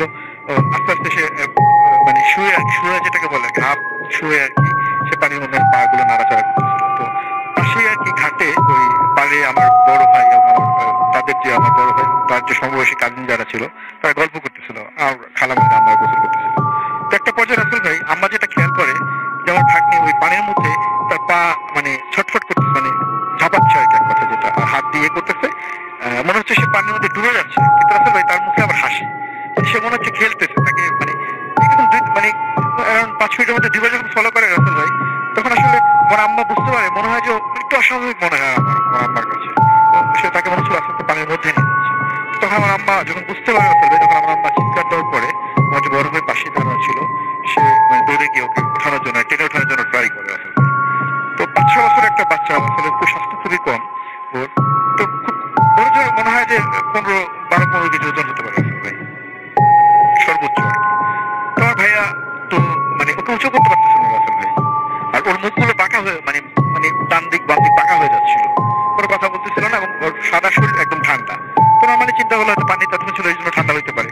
কিন্তু ওই বাঁকা মুখ টুক বাঁকা হয়ে যাচ্ছে, এবং ওর দৃষ্টিটা ছিল রাসেল ভাই মানে একটা দিকে আকাশের দিকে, মানে দৃষ্টি ছিল একটা, এবং ওর কোনো কথা বলতেছিল না, কোনো কিছু কোনো সাউন্ড করতেছিল না। শুধু মুখে মনে হচ্ছে বাঁকা হচ্ছে, কিন্তু মুখে হাসি আছে। দৌড়াদৌড়ি করে বাসায় নিয়ে যায় রাসেল ভাই। এরপরে আমার যে বড় খালু ছিলেন ওখানে, উনি আল্লাহ একজন লোক, নামাজ পড়ে, সে একটু ঝাড়ফুঁক করে, এরপরে মোটামুটি স্বাভাবিক হয় রাসেল ভাই। এরপরে আমরা বিয়ে শেষ করে ঢাকাতে চলে আসি সবাই। এরপর থেকে রাসেল ভাই কন্টিনিউ যেটা শুরু হয়, কারণ মাসের মধ্যে 4-5 বার বা বেশিও হতো, কমও হতো, ওর হঠাৎ করে দেখা গেছে রাসেল ভাই খেলতেছে বা পড়তেছে, যাই করতেছে, হঠাৎ করে রাসেল ভাই ওর একদম সারা শরীর, মানে শুধু এতটুকু বলতে পারতো রাসেল ভাই যে আমার সারা শরীর ঝিনঝি করতেছে, ঝিনঝি করতেছে। এটা বলার পর রাসেল ভাই কিছু বলতে পারতো না, সে মানে আপনার অবশ্যের মতো হয়ে যেত, পড়ে যেত। তো আর ওর হাত পা গুলো একদম ঠান্ডা হয়ে যেত রাসেল ভাই। এটা হয়তো রাসেল ভাই, তারপরে ওকে দেখেছে ওই টাইম বলতে তেল টেল দিয়ে কোনো কিছুই হইতো না রাসেল ভাই, কিন্তু যখন ওই সূরা পড়ে, কোরআন থেকে সূরাগুলো পড়ে ওকে একটু ঝাড়ফুঁক দেওয়া হয়তো, তারপরে মোটামুটি স্বাভাবিক হয়ে আধা ঘন্টা বা 20 মিনিটের মধ্যে আবার মোটামুটি স্বাভাবিক হতো। পরবর্তী আর রাসেল ভাই বলতে পারতো না রাসেল ভাই কি সমস্যা হয়েছে। জিজ্ঞেস করতাম যে আমি এরকম আমার সামনে অনেকবার করছি রাসেল ভাই, জিজ্ঞেস করতাম মামা তোমার কি সমস্যা হয়েছে, বলতো আমার কিছু হয় না। কি হয়েছে, আমার তো কিছু হয় না, ছোট বাচ্চা। তো এটা চলতে থাকে রাসেল ভাই। তো একটা পর্যায়ে রাসেল ভাই তার মোটামুটি 7-8 মাস, প্রথম 1 বছর রাসেল ভাই সত্যি কথা বলতে কি আমরা বিভিন্ন ডক্টরের কাছে নিয়ে যাই, এবং সব ধরনের টেস্ট গুলোই করা হয় রাসেল ভাই। কিন্তু আসলে ওর কোনো রোগ আইডেন্টিফাই করতে পারে না কোনো ডক্টর, বা রিপোর্টেও কোনো মানে সব রিপোর্ট গুলোই নর্মাল থাকে।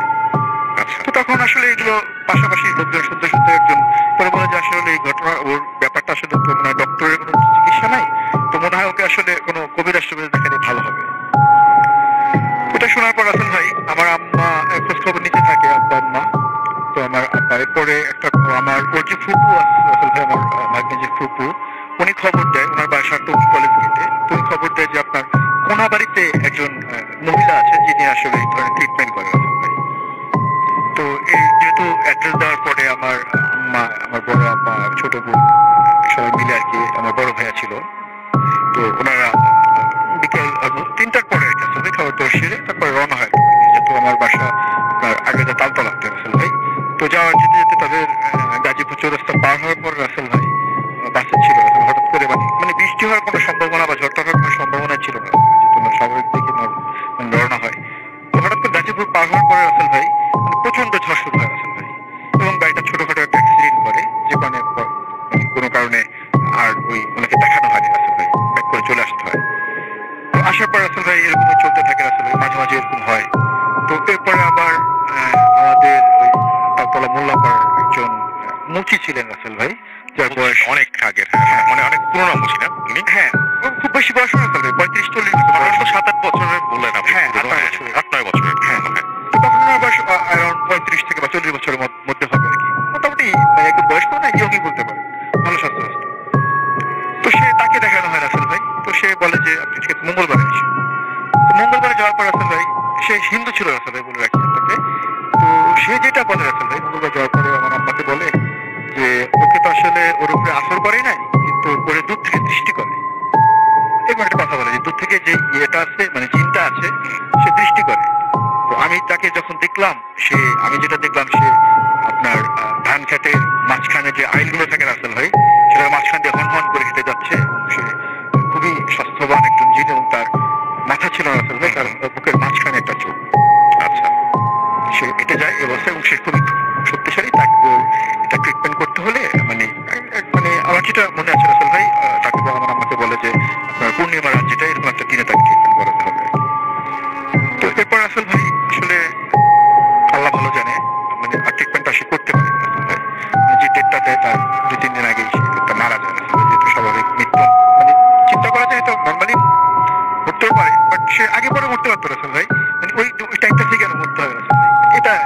ইয়ে করে নিই, ধারণা করে নিই আর কি। তখন আমরা এটা বুঝি না আসলে। পরবর্তী যখন আমরা ধারণা করতে পারি তখন হলো রাসেল ভাই আমাদের আগ্রারিদা আপনার আইটিভি ভবনের পাশে একটা পুরাতন কবরস্থান আছে রাসেল ভাই। এখানকার যে মসজিদ আছে এখানকার যে হুজুর আছে ছিলেন আর কি, খুবই উনি পরিবার লোক। তার বয়স ছিল অলমোস্ট 90 থেকে 100 এর মতো আর কি, খুবই নাম করা রাসেল ভাই।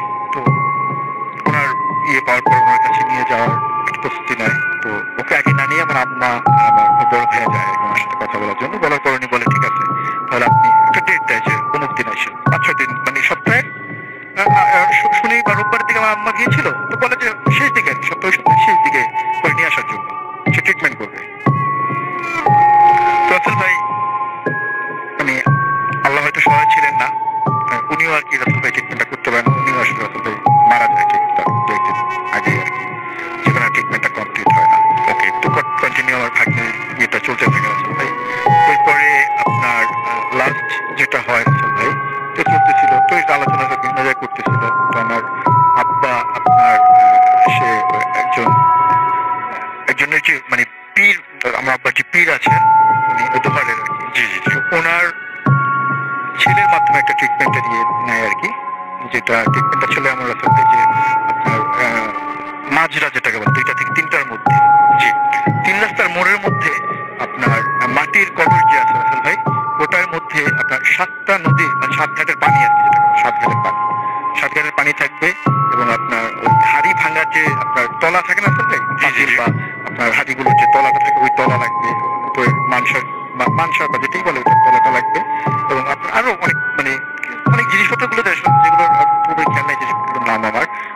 তো এটা ওই হাড়িটা ভাঙতে হবে রাস্তায় এবং খাবার দাবারও দিতে হবে, ভোগ যেটাকে বলা হয় ভোগটাই, জি 3 রাস্তার মোড়ে দিতে হবে এবং পিছন দিকে ঘুরে চলে আসতে হবে এটা দিয়ে, জি। তো এটা করতে বলে তারা। এরপরে রাসেল ভাই আমার আব্বা ওই কাজটা করে আর কি, আমাদের ঢাকাতে এখানেই করা হয়। এটার পর থেকে রাসেল ভাই ওর মোটামুটি স্বাভাবিক পর্যায়ে চলে আসে রাসেল ভাই। আর এখন ওর মানে এখন ক্লাস 9-এ পড়ে, মানে 7 পর্যন্ত লাগাতার হচ্ছিল রাসেল ভাই।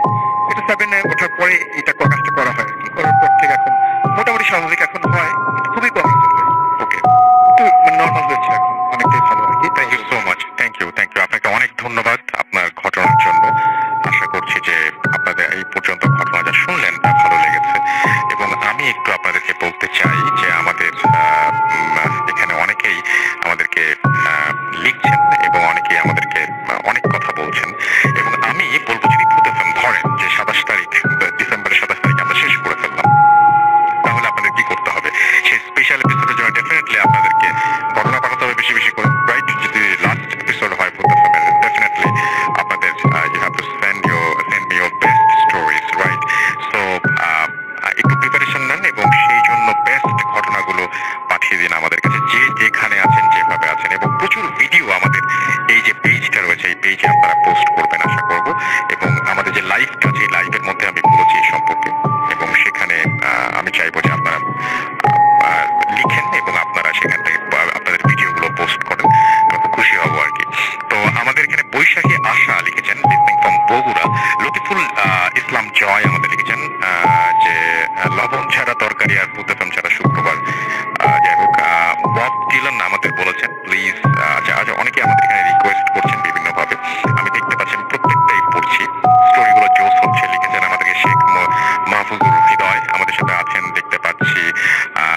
আজকে দেখতে পাচ্ছি একটা মানে খুব অদ্ভুত ব্যাপার, সেটা হচ্ছে যে অনেকেই লিখেছেন আজকে, মানে অনেকেই লিখেন যে এই ঘটনা ভালো লাগলো, এই ঘটনা ভালো লাগলো, অনেকে লিখেন যে আগের এপিসোড ভালো ছিল। আজকে এই ভিডিওটা নিয়ে সবাই পজিটিভ কমেন্ট দিচ্ছে এবং কেউ আসলেই, আমরা সবাই ভূতেফএমের সম্পর্কে যখন প্রশংসা করি সেটাও আমরা আমাদের ভূতেফএমের ভালোর জন্য করি। আমরা যখন কোনো কিছু নেগেটিভ বলি সেটাও চাই যে আমরা আরো বেশি ভালো হোক, সেই জন্য বলি। ভূতেফএম প্রতি যে ভালোবাসা আপনাদের, সেটা আমরা এখানে দেখতে পাচ্ছি এবং খুব ভালো লাগছে। এবং আজকে সবাই দেখতে পাচ্ছি যে একই কথা বলছেন, সবার ভাষা এক, সবার কথা এক, সবার সবকিছু এক।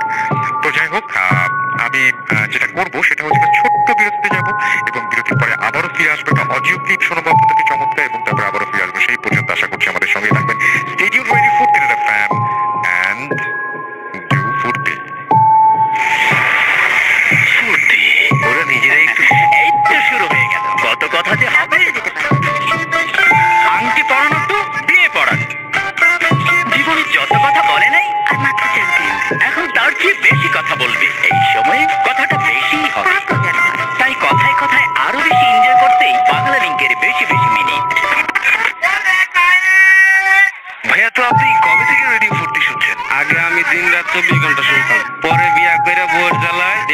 আন্টি না শুনতে পায় 3 মাস পাগল আছিল।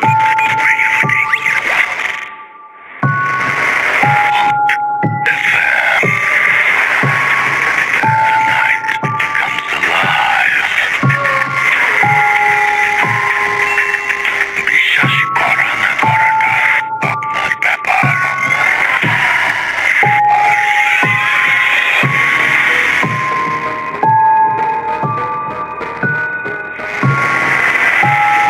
হ্যালো রাসেল ভাই, আশা করি ভালো আছেন।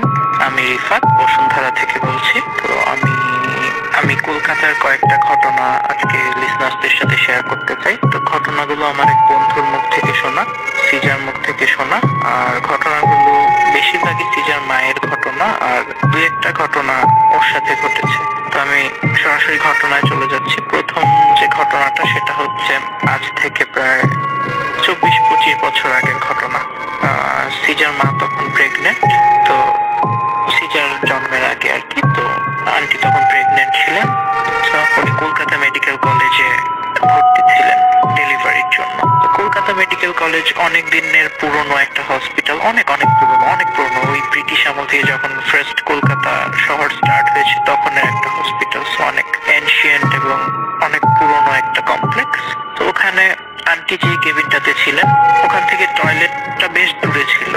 তো ওখানে যে আয়া মাসিরা আছেন ওনারা আন্টিকে বলে রেখেছিলেন যে যখন টয়লেটে যাওয়ার দরকার পড়বে উনি যেন রাতের বেলা আয়া মাসিদেরকে ডেকে ওনাদের কাউকে একজনকে নিয়ে তারপর টয়লেটে যায়। কিন্তু একদিন রাতে আন্টি টয়লেট পেল, আর আন্টি কি করলেন, আন্টি আর আয়া মাসিদেরকে ডাকলেন না। আন্টি সরাসরি নিজেই চলে গেলেন একা একা। হেঁটে হেঁটে আস্তে হেঁটে উনি টয়লেটের সামনে চলে গেলেন। তো উনি যখন টয়লেটে ঢুকছেন তখন দেখলেন যে আরো 20-25 জন মহিলা টয়লেটে ঢুকছে। তো উনি প্রথমে একটু ভয় পাচ্ছিলেন যে একা একা টয়লেটে যাচ্ছে, কিন্তু উনি যখন ওখানে যেয়ে দেখলেন যে আরো 15-20 জন মহিলা ঢুকছে টয়লেটে তখন উনি মনে একটু সাহস পেলেন। ঠিক আছে, তো উনি ঢুকলেন টয়লেটে। যে ঢুকে দেখলেন যে ওই মহিলাগুলো টয়লেটের যে অনেকগুলো স্টল থাকে না, একটা টয়লেটের ভিতরে তো অনেকগুলো ডিফারেন্ট স্টলস থাকে। তো ওনার ওই মহিলাগুলো সবগুলো স্টলে ঢুকে গেছে এবং ওনার জন্য আর জায়গা নেই, উনি ঢুকতে পারলেন না। ফাইন।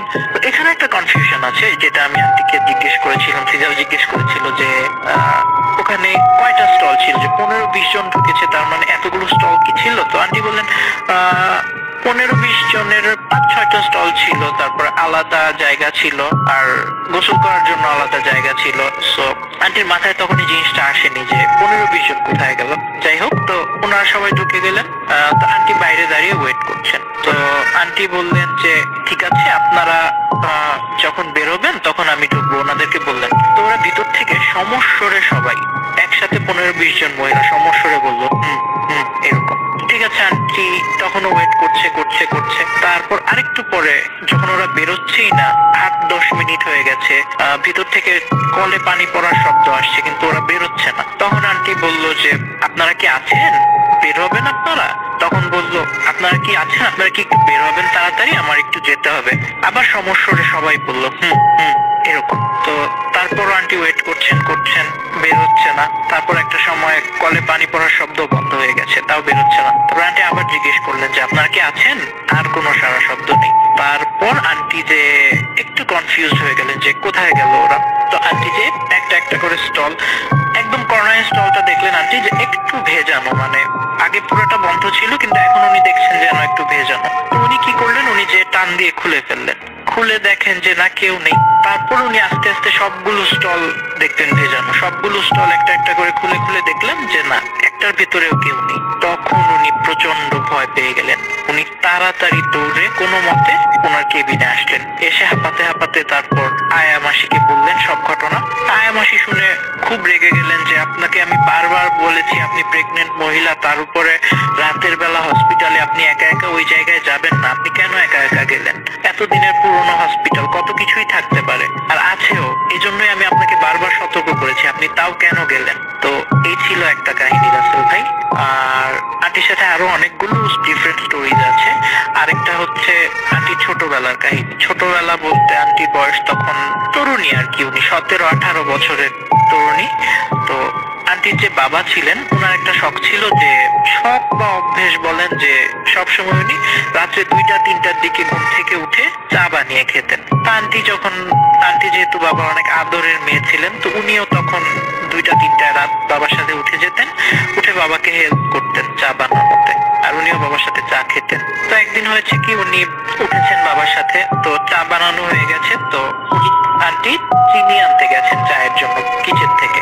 চিনি নিয়ে আসার সময় ওনার হাত থেকে চিনিটা পড়ে গেছে যখন, তো আন্টির বাবা বললেন যে এটা যেহেতু পড়ে গেছে মা, তুমি এটা ইউজ করার দরকার নেই, তুমি এটা ফেলে দিয়ে আসো। তো ওনাদের বাড়ি যেহেতু ছিল সেন্ট্রাল কলকাতায়, তো আগের দিনের যে বনেদি বাড়িগুলো থাকে না, তো ওগুলো বাড়ির সামনে বেশ কিছুটা জায়গা থাকে, বাউন্ডারির ভেতরে উঠোন টাইপের থাকে, আর উঠোনের একটা কর্নারে থাকে জঞ্জাল ফেলার জায়গা। তো আন্টি চিনিটা উঠিয়ে নিয়ে একটা ইয়েতে ওই জঞ্জাল ফেলার জায়গার দিকে বেরোতে যাচ্ছেন, বাসা থেকে বেরোয় ওই জঞ্জাল ফেলার জায়গায় চিনিটা ফেলে দিয়ে আসবেন। তো উনি যখন বেরোতে যাচ্ছেন দরজার সামনে হঠাৎ করে দেখলেন যে একটা ছোট বিড়ালের বাচ্চা। তো উনি বিড়ালের বাচ্চাটাকে দেখে বললেন যে যা হিসেশ্বর। তো এটা শুনে আবার আন্টির বাবাও চলে আসছেন, এসে উনিও যখন দেখলেন বিড়ালের বাচ্চাটা উনি রেগে গেলেন। এটার পিছনে একটা কারণ ছিল, কারণটা হচ্ছে আন্টির বাবা সবসময় বেড়াল পুষতেন ছোটবেলা থেকে। তো ওনার অনেকগুলো বেড়াল ছিল, আবার ওনার পাখি ছিল অনেক, উনি মানে পশু পাখি এগুলো পোষার শখ ছিল। তো ওনার পাখিও ছিল, বেড়াল ছিল। তো একবার ওনার একটা বেড়াল ওনার একটা পাখির ঘাড় মটকে দিয়েছিল। তো এরপর থেকে রাগে উনি ওনার বাড়ির সব বেড়ালকে তাড়িয়ে দিয়েছেন, আর বেড়াল পালতেন না। তো স্বাভাবিকভাবে এই বিড়ালের বাচ্চাটাকে দেখে উনি রেগে গেলেন, বললেন যা যা সর। এই কথা বলে উনি কি করলেন, ওনার হাতে পানির মগ ছিল, উনি পানি ঢেলে দিলেন বেড়ালটার উপর। তো বেড়ালটা একটু সামনে গেল, 2 পা সামনে গেল, গিয়ে ওনার দিকে ফিরে তাকালো। তো উনি আরো রেগে গেলেন যে হ্যাঁ এত বড় সাহস, আমার দিকে ফিরে তাকাচ্ছিস আবার। তারপর উনি আরেকটু পানি এনে আবার ঢাললেন বেড়ালটার গায়ে, বেড়ালটা আবার 2 পা সামনে গেল, যে আবার ওনার দিকে ফিরে তাকালো। তো উনিও ঢালতে থাকলেন এভাবে, বেড়ালটা দু পা করে সামনে আগাচ্ছে আর ওনার দিকে ফিরে তাকাচ্ছে। এর মধ্যে একটা ঘটনা ঘটলো, বিড়ালটা যতই আগাচ্ছে ততই সাইজে বড় হচ্ছে, যতই আগাচ্ছে ততই বড় হচ্ছে। যেতে যেতে আস্তে আস্তে বেড়ালটা যখন জঞ্জালের কাছে যেয়ে পৌঁছালো, তখন বেড়ালটা একটা প্রায় 4-5 ফিট লম্বা একটা বাঘের সাইজ নিয়ে নিল, পুরো একটা বাঘের আকৃতি ধারণ করলো। এটা দেখে তো আন্টিও তখন ছিলেন সামনে, আন্টির বাবা, ওনারা বেশ ভয় পেয়ে গেলেন। তো ওনাদের কথাবার্তা শুনে আবার আন্টির মাও চলে এসেছেন, উনিও দেখলেন, দেখে ওনারা সবাই ভয় পেয়ে গেলেন। তখন আন্টির মা ওনাদেরকে বলছে ঠিক আছে তোমরা তাড়াতাড়ি ঘরের ভেতরে চলে আসো, কিছু করতে হবে না। এরকম করতে করতে আস্তে আস্তে জঞ্জালটার কাছে যেয়ে বাঘটা মিলিয়ে গেল। তো এটা ছিল আন্টির আরেকটা ঘটনা। তো এটা কি ছিল বা কেন হয়েছিল এটার এক্সপ্লেনেশন আসলে নেই কারো কাছেই, কিন্তু এই ঘটনাটা আসলে আন্টির নিজের চোখে এক্সপিরিয়েন্স করা।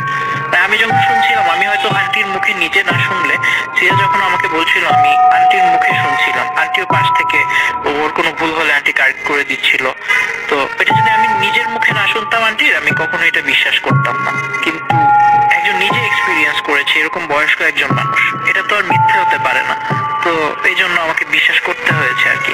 তো এই ছিল কাহিনী। আন্টির আরো অনেকগুলো ঘটনা আছে, ওগুলো কোনো এক সময় পাঠাবো ইনশাল্লাহ। তো এই পর্যন্ত সবাই ভালো থাকবেন, সুস্থ থাকবেন, আল্লাহ হাফেজ। ভাইয়া তো আপনি কবে থেকে রেডিও ফুর্তি শুনছেন? আগে আমি দিন রাত 24 ঘন্টা শুনতাম, পরে বিয়া করে বউয়ের জ্বালায় রেডিও ফুর্তি না শুনতে পাই 3 মাস পাগল ছিলাম।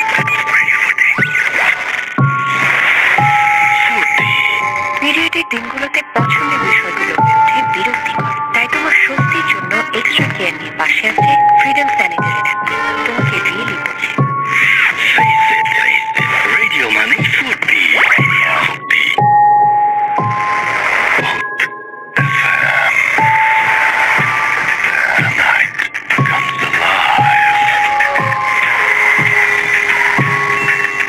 বিশ্বাস করা না করাটা আপনার ব্যাপার।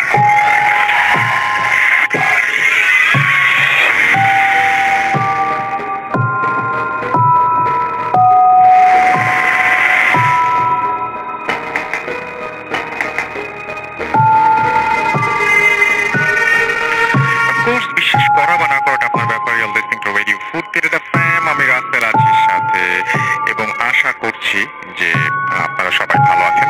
এটা বিজয়ের মাস, রাইট?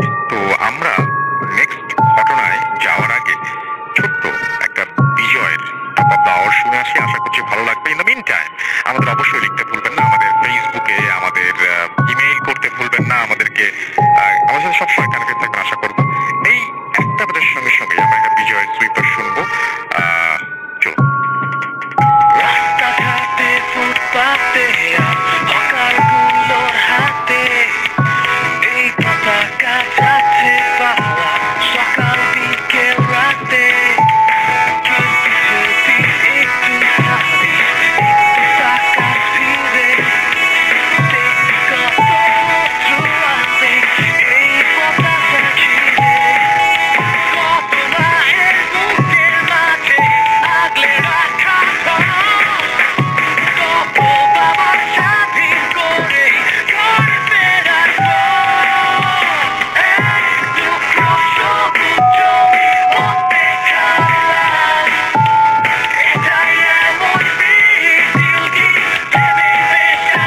বানান কিংবা কোনো শব্দ ভুল হলে ক্ষমার চোখে দেখবেন।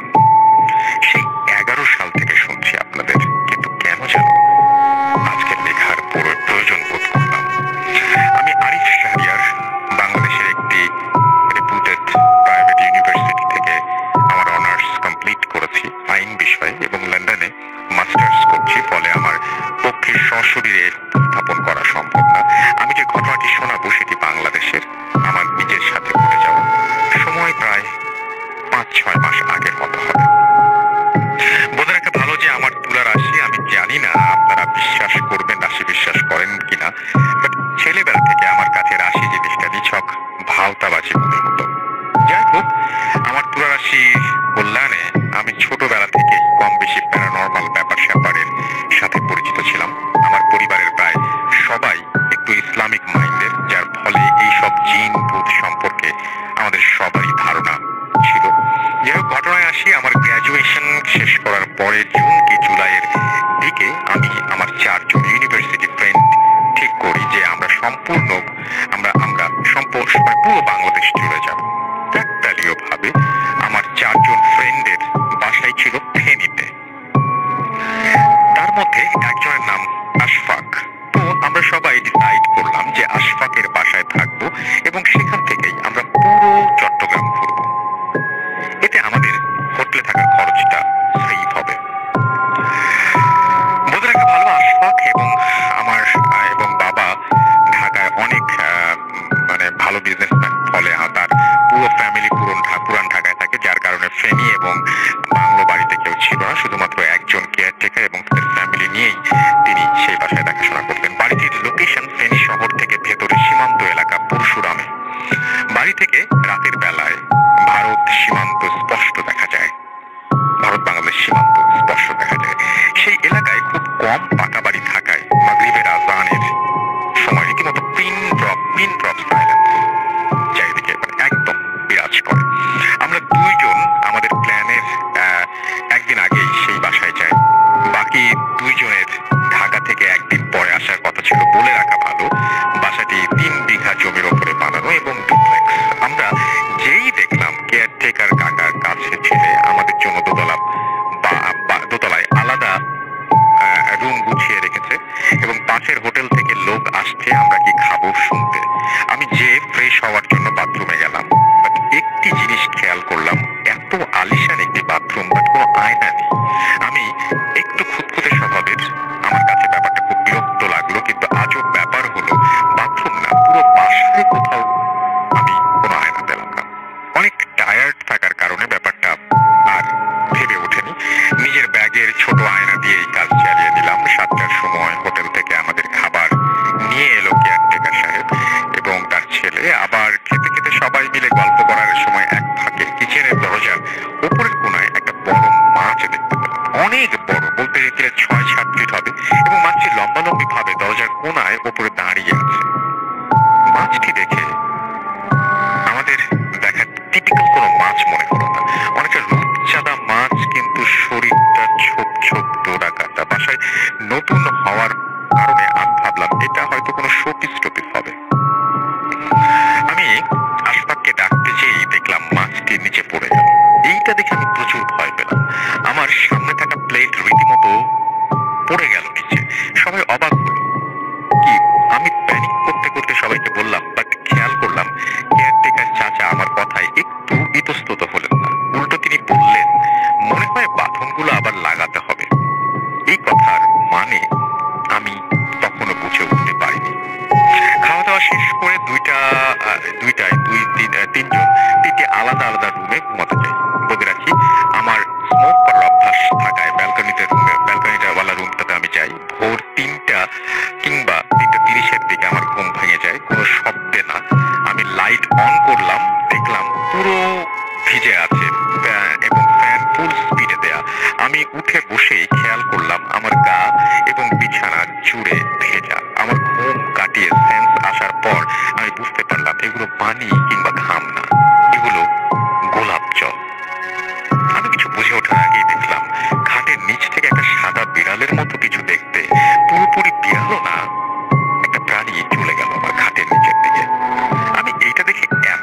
পাই যে চিৎকার করে পাশের রুমে চলে যাই, কিন্তু কাউকে না পেয়ে আমি নিচতলায় যেতে যেতে সেন্সলেস হয়ে যাই। সকালে জ্ঞান ফিরলে আশফাক প্রথমেই আমাকে বলে, কোনো কিছু জিজ্ঞেস না করি, তোর কাপড়ের ব্যাগ কোথায়? আমি কি বিরক্ত হয়ে জিজ্ঞেস করি। ও আমাকে বলে, সত্যি করে বলতো তুই তোর কোন আয়না এনেছিস আজকে? আমি বিরক্ত হয়ে বলি, ভাই আমার জীবন যায় আর তুই আছিস আয়না নিয়ে। আশফাক আমাকে শুধু একটা কথাই বলে, শুধু তোর না, আমাদের সবার জীবন যায়, তাড়াতাড়ি আয়নাটা নিয়ে নিচে আয়। আমি উঠে নিচে যেতেই দেখি কয়েকজন হুজুর আর এতিম বাচ্চা। দেখে মনে হচ্ছে বাসায় মিলাদ। আমি আয়না নিয়ে যেতেই আমার কাছ থেকে হুজুর ছোঁ মেরে আয়নাটা নিয়ে নেন। তারপর সেটি হ্রদে ধোয়া পানিতে ফেলে একটা কয়লা দিয়ে ভেঙে একটি কয়লা দিয়ে ভেঙে গেল বা কিছু একটা লিখে যেন। আমি খুব বিরক্ত হয়ে আশফাককে বললাম, কি হচ্ছে? ও আমাকে বলে, ঢাকায় যাওয়ার পথে সব বলবো। আমি যেন 1 ঘন্টার মধ্যে রেডি হই। পরবর্তীতে ঢাকায় যাওয়ার পথে আমি যে সব শুনলাম তাতে আমার রীতিমতো আটকে উঠার পালা। প্রথমত এই জায়গায় মোগল আমলের অনেক মানুষকে মারা হয়েছিল। পরবর্তী তাদের দাদারা এই জায়গার বাড়ি বানাতে চাইলে যেই কাজটা শুরু করত কোনো না কোনো ভাবে বাধার শিকার হতো। আশফাকের বাবা 2009 সালে এই বাড়িটি বানায়। এই বাড়িতে ওঠার ঠিক 13 দিন পর তার দাদি মারা যান এবং আরো আশ্চর্যের ব্যাপার, তার ঠিক 13 ঘন্টা পর তার নানা স্ট্রোক করে মারা যান। এরপরে তার মামা খালারা ওই বাসায় অনেক সমস্যা ফেস করতেন এবং এক পর্যায়ে তারা কুষ্টিয়া থেকে বড় হুজুর আনেন। হুজুর বলেন যে সেই বাসায় 888,000 জিন বাস করে এবং তিনি আরো বলেন যে এই জিন এই বাসার মধ্যেই অন্য মাত্রায় বা ডাইমেনশনে বাস করে, ফলে তাদের কোনোভাবেই তাড়ানো সম্ভব না। হুজুর আরো বলেন যে বাসার সকল জিনিস যেগুলো প্রতিফলন করে সেগুলো সরাতে হবে, অর্থাৎ বাসায় এমন কোনো জিনিস রাখা যাবে না যেগুলো নিজের চেহারা দেখা যায় কিংবা আলোক শিখা প্রতিফলন করে, কারণ এইসব জিনিস নাকি তাদের ডাইমেনশনে সাথে আমাদের ডাইমেনশনের সংযোগ তৈরি করে দেয়। আমি আয়না নিয়ে যাবার ফলে আমার আয়না দিয়ে সেই সব জিন পুনরায় আবার আমাদের ডাইমেনশনে আসার রাস্তা পায়, যার ফলে ওই দিন বাসার বন্ধ বাঁধন খুলে গিয়ে এবং কিচেনে মাছ রূপে কাউকে দেখেছিলাম। আমি আশফাককে শেষ একটা কথা বলেছিলাম যে তাহলে কেয়ারটেকার কাকা বাসায় কিভাবে থাকে। আমাকে আশফাক বলেছিল তা মনে হয় এখনো আমার শরীরে কাটা দিয়ে ওঠে। ও বলল যে বাসায় কোনো কেয়ারটেকার থাকে না, যিনি ছিল তিনি 1 বছর আগে এই বাসায় মারা গেছেন সাপের কামড়ে। তার ফ্যামিলি এখন ঢাকায় আশফাকদের বাসায় থাকে আর তার ছেলে ফেনী শহরে সিএনজি চালায়। আমি জানি না এটি ভয়ের কিনা, বাট আমার কাছে অনেকটা আনসলভড মিস্ট্রি। আমার জীবনের অনেক ঘটনা আছে, একদিন সময় করে ভয়েস মেইলে দিব। আমার জন্য দোয়া করবেন। ভূত এফএমের জন্য শুভকামনা। আরিফ শাহরিয়ার লিখেছেন লন্ডন থেকে। অলরাইট, সো আপনাকে অনেক ধন্যবাদ আপনার ইমেইলের জন্য। আমরা যেটা করবো, একটা ছোট্ট বিরতি নিয়ে আবারও ফিরে আসবো এবং আশা করছি সেই পর্যন্ত আমাদের সঙ্গে থাকবেন। স্টে টিউন টু রেডিও ফুর্তি এডিট এফএম। খুব ছোট্ট বিরতি কিন্তু, এন্ড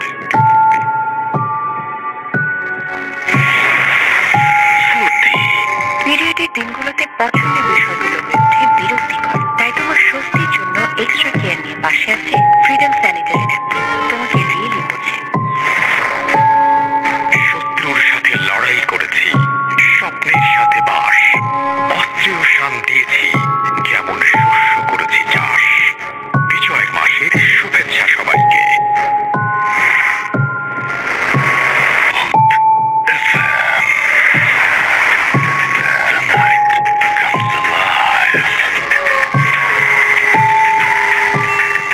বিশ্বাস করা না করাটা আপনার ব্যাপার।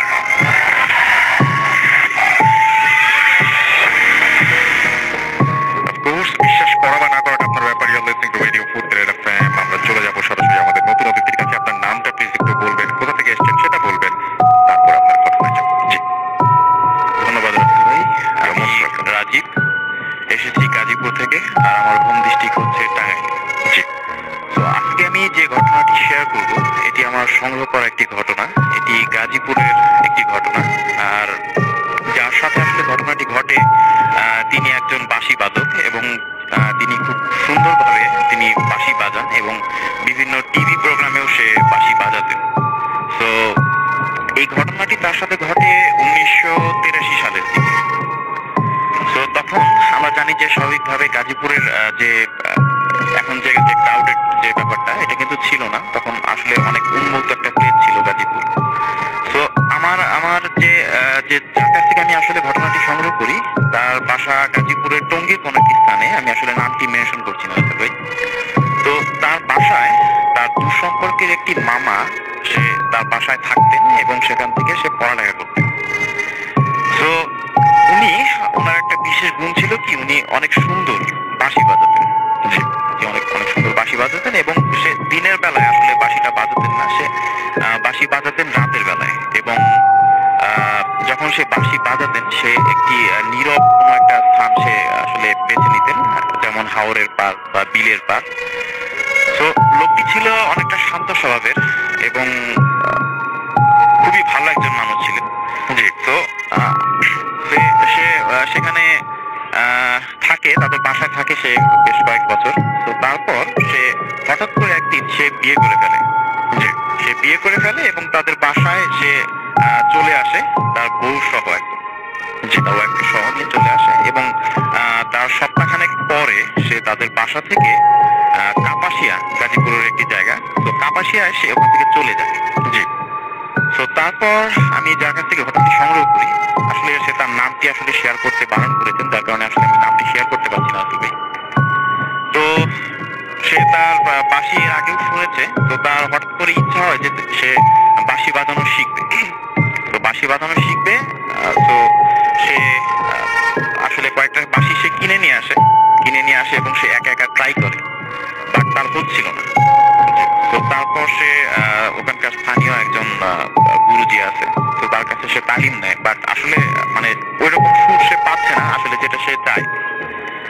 তো সে তার মামার খোঁজ শুরু করে, সে বিভিন্ন জায়গায় খোঁজ করে এবং কাপাসিয়াতেও যায়, বাট তার এক্স্যাক্টলি যে লোকেশন যেটা সেটা সে ট্র্যাক করতে পারছিল না। আর আমরা জানি যে ওই সময়ে আসলে কমিউনিকেশন যে সিস্টেমটা এটা এতটা ডেভেলপ ছিল না আজকের মতো। তো তারপরে কেটে যায় বেশ কিছুদিন। তো অ্যাট লাস্ট সে তার অ্যাড্রেস খুঁজে পায় এবং যায়, তার সাথে দেখা করার পরে তার মামাকে সে রিকোয়েস্ট করে যে তাকে যেন বাঁশি বাজানোটা শেখানো হয়। তখন তার মামা তার এই রিকোয়েস্টটি শুনে এবং ওনার মামার যে ওয়াইফ ওনার দিকে এসে একবার তাকায়, বাট ওনার যে মামি কোনোভাবেই আসলে সম্মতি দিচ্ছিল না, মৌখিকভাবে না, তার সে না করছিল, সে ফেস এক্সপ্রেশনের মাধ্যমে। কিন্তু সে তার ভাগ্নিকে আসলে অনেক আদর করার কারণে তার রিকোয়েস্টে আসলে ফেলতে পারে না। তো সে বলে, আচ্ছা ঠিক আছে, তোমাকে আমি শেখাবো, তো কালকে রাতে তুমি আসো আমার সাথে। তো তারা চলে যায় কাপাসিয়ার একটি নিজ স্থানে, ওটা একটা হাওরের মতো। তো সেখানে তারা চলে যায় এবং সেখানে ছোট একটি ডিঙি নৌকার মতো ছিল। তো তারা দুজন সেই ডিঙি নৌকার উপরে ওঠার পরে তো তার মামা এক পাশে আর সে আরেক পাশে বসে। তো বসার পরে তখন তার মামা তাকে বলে, ওকে ঠিক আছে, তুমি এখন আমি যেভাবে বাঁশিটা বাজাবো তুমি আমার এই টোনগুলো নোট করার চেষ্টা করো। তখন সে বলে আচ্ছা ঠিক আছে। তখন তার মামা তার বাঁশিতে সুর তুলে এবং আমাকে উনি যেভাবে বললো যে এমন সুর সে এর আগে কখনো শোনেনি, মানে এটি একটি অদ্ভুত রকমের একটি মানে বাঁশির সুর। তো সে আসলে চোখ বন্ধ করে আসলে বাঁশির সুরটা সে শুনতে থাকে এবং নোট করার চেষ্টা করে। তো কিছুক্ষণ পরে সে অনুভব করে যে জিনিসটা সেটা হচ্ছে যে তার নৌকায়, মানে আমরা তো জানি যে নৌকা যদি পানির উপরে থাকে সেটা কিন্তু দোল খায়, তার নৌকাটা কোনো দোল খাচ্ছে না। তো দোল খাচ্ছে না, সে এটা ফিল করে সে তার চোখটা খুলে। যখনই সে তার চোখ খুলে সে দেখতে পারে যে তার যে মামা অপোজিট সাইডে যে সে বাঁশি বাজাচ্ছিল ঠিক তার উপরে অনেকগুলা আলোর বিন্দু, আমরা জানি যে এলইডি লাইটের মতো অনেকগুলো আলো, এবং সেগুলো আপনার হইতেছে ওয়েভিং করতেছে ঢেউয়ের মতো।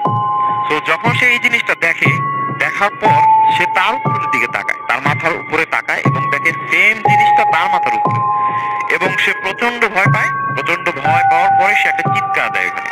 তো সে যখন ওখানে চিৎকার দেয়, তো সাথে সাথে ওই লাইটগুলো সবগুলো আকাশের দিকে উড়ে যেতে থাকে, এবং তারা যে নৌকাটার উপরে আসলে বসেছিল সে নৌকাটা সজোরে পড়ে যায় পানির মধ্যে। এবং সে আমি যার কাছ থেকে ঘটনাটি সংগ্রহ করেছি, সে মাথায় আঘাত পায়, নৌকার যে সাইড আছে সেখানে তার মাথায় বাড়ি লাগে এবং সে আঘাত পায়।